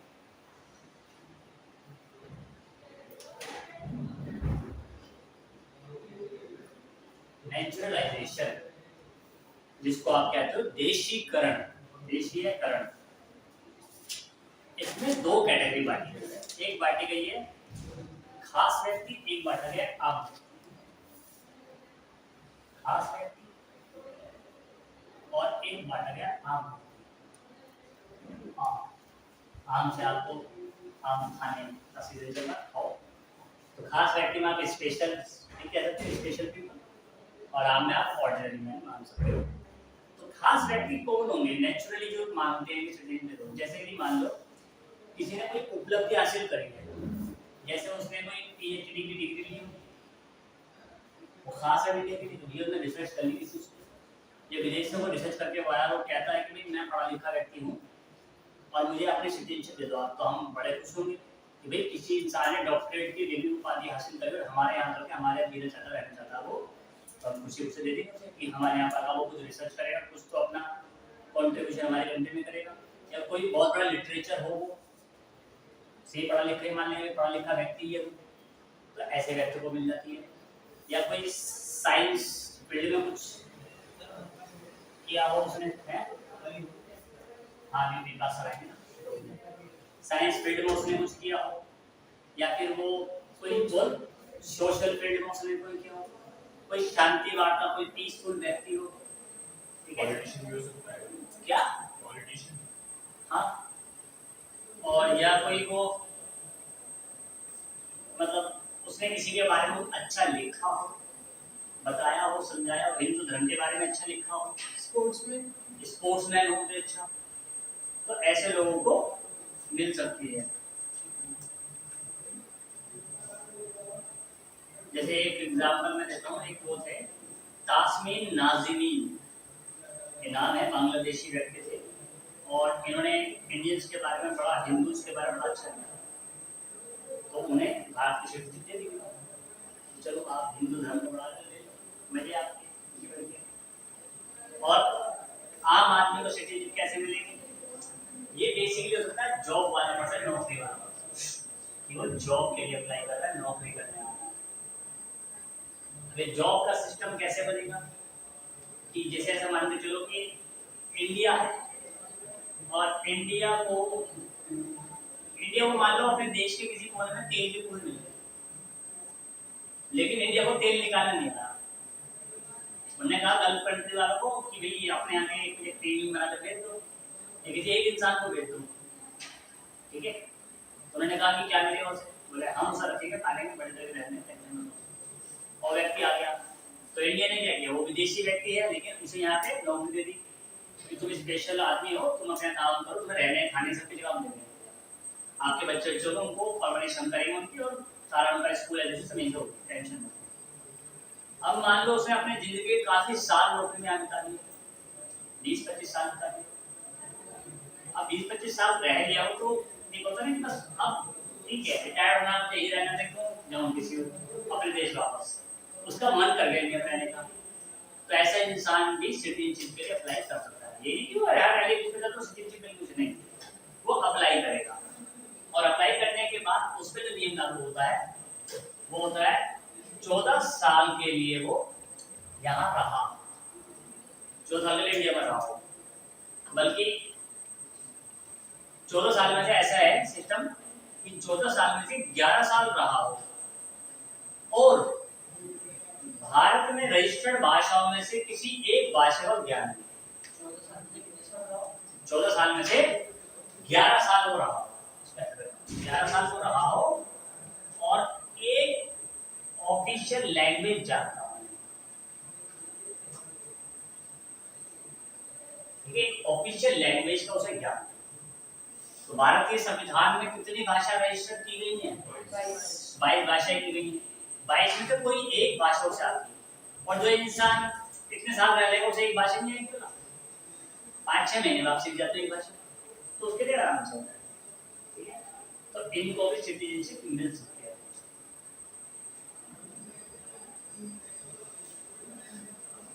और एक हिस्सा है पॉइंट नंबर 7। पॉइंट नंबर 7 क्या कहता है? ये कहता है citizenship to incorporation of territories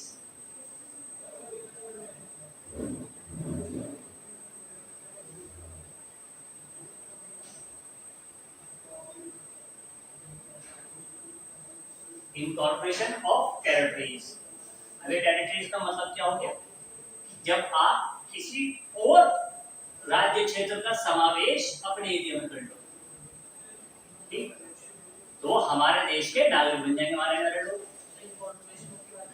incorporation of territories. मान लो कोई भी देश है, उसमें रेफरेंडम कराना। जब आप किसी देश का अपने देश का समावेश करते हो तो सबसे जरूरी चीज होती है रेफरेंडम कराना। रेफरेंडम का मतलब होता है जनमत संग्रह। जैसे मैंने वो मुद्दा पढ़ाया था आपको 370 वाला, तो उसमें मैंने समझाया था जनमत संग्रह कैसे होता है। ठीक है, तो वहाँ के लोग सारे के सारे अपना वोट दे देंगे कि हाँ पे हम इस देश का हिस्सा बनना चाहते हैं, और हमारा देश उन्हें सिटीजनशिप दे देगा, यानी कि हमारा देश उस हिस्से को अपने हिस्से में मदद दिला देगा। अब वो भारत का हिस्सा बन गया, और जैसे ही भारत का हिस्सा बना तो वहाँ के लोग भारतीय हुए। इसका सबसे बड़ा एग्जाम्पल कौन सा मिलता है आपको? जम्मू एंड कश्मीर वाला, जो ना प्रकाश आ गया। तो सिक्किम का भी वो तो रखा, वो तो उसमें भी रेफरेंडम था। ठीक है, लेकिन आज के डेट में अगर समझना चाहो तो जम्मू कश्मीर, सिक्किम का भी तो सिक्किम भी है, वो प्रोटेक्टेड था, हमारे में आ गया। तो ये सारे राज्य ऐसे हो गए। गोवा भी किसी जमाने में ऐसे था। तो इन सबको हमने अपने राज्य में, अपने देश में मिला लिया, और जैसे इंडिया का भाग बने वैसे ये इंडिया के रहने वाले लोग इंडियन हो गए ऑटोमेटिकली।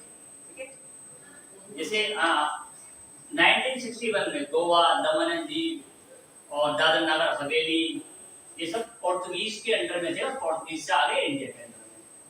1962 में पुडुचेरी, माहे, कराईकल और जनम, ये 4 हिस्से हैं जो आपका फ्रांस के कंट्रोल में थे और आगे इंडिया के कंट्रोल में। जो आपने सुना ना पौंडीचेरी यूनियन टेरिटरी है और वो विधानसभा चलती है। तो पौंडीचेरी यूनियन टेरिटरी वो अकेली यूनियन टेरिटरी नहीं है, उसके अंदर आप माहे, कराईकल और जनम को इंक्लूड करते हो। जबकि पौंडीचेरी इधर पड़ती है, माहे इधर पड़ती है, कराईकल और जनम इधर केरला वाले इधर पड़ते हैं। तो इतना डिफरेंस है उनमें, फिर भी वो पार्ट एक ही बनाते हैं, एक यूनियन टेरिटरी।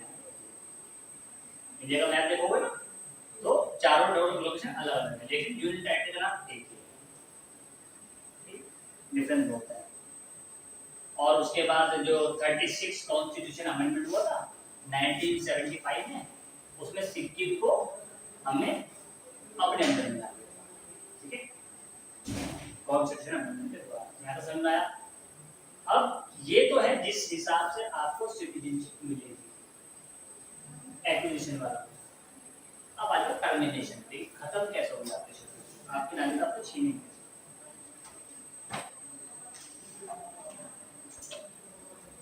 क्लियर कर दो कोड?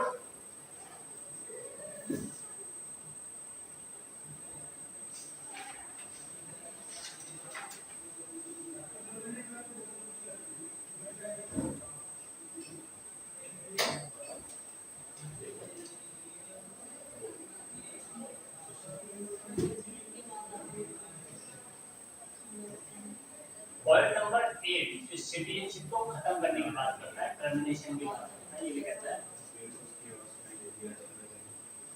ये कहता है रिन्यूसिएशन, नागरिकता का परित्याग करना।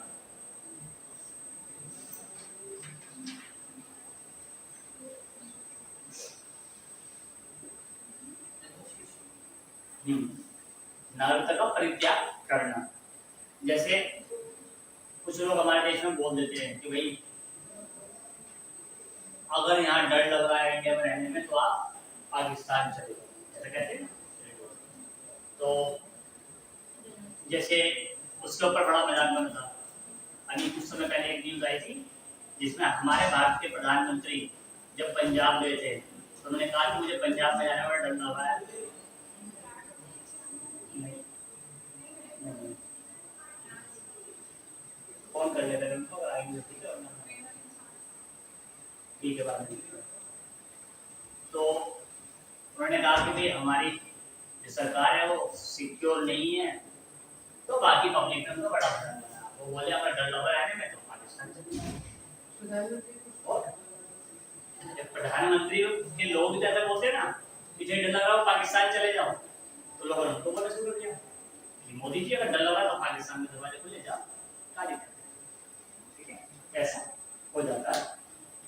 एक जो नंबर 9 है उसका मतलब ये टर्मिनेशन, कि आपकी नागरिकता आपसे छीन ली जाए।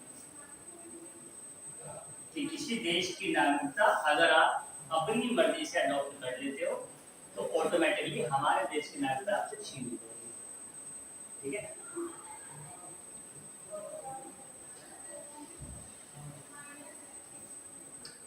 नंबर 10 जो पॉइंट इसमें है वो कहता है आपका डिप्रीवेशन।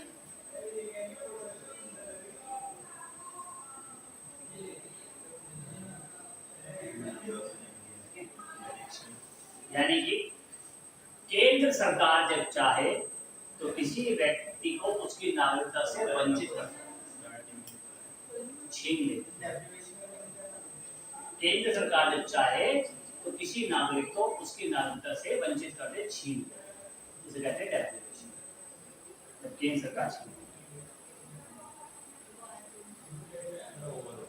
अब इसमें दो चीजें हैं खास कि आप नागरिकता इसमें छीन सकते हो, लेकिन जिसका जन्म भारत में हुआ उसकी नहीं। हाँ, उसकी नहीं छीनोगे। यानी किसी ने अन्य किसी आधार पर नागरिकता ली है, क्या डॉक्यूमेंट अगर अप्लाई किया हो या वो किसी विदेश की थी, यहाँ पर आकर उसकी शादी वादी हो गई है तो उसे नागरिकता मिली हो। ठीक है, या कोई जॉब के लिए आओ, खास आदमी, आम आदमी, सारी चीजें उनकी छीन सकती है, लेकिन जिसको बाय बर्थ मिली है उसकी नहीं छीन सकता। और या फिर किसी ने फॉल्स डॉक्यूमेंट लगाए हो, परहेज किया हो गवर्नमेंट के साथ में, तो इन सब की नागरिकता छीनी जा सकती है। ठीक है, क्या समय हुआ है? 12:30 हो गए। तो अब अगला जो राउंड हम इसमें देखने वाले हैं, आज का मुद्दा यहीं पे समाप्त कर रहा हूँ। ठीक है।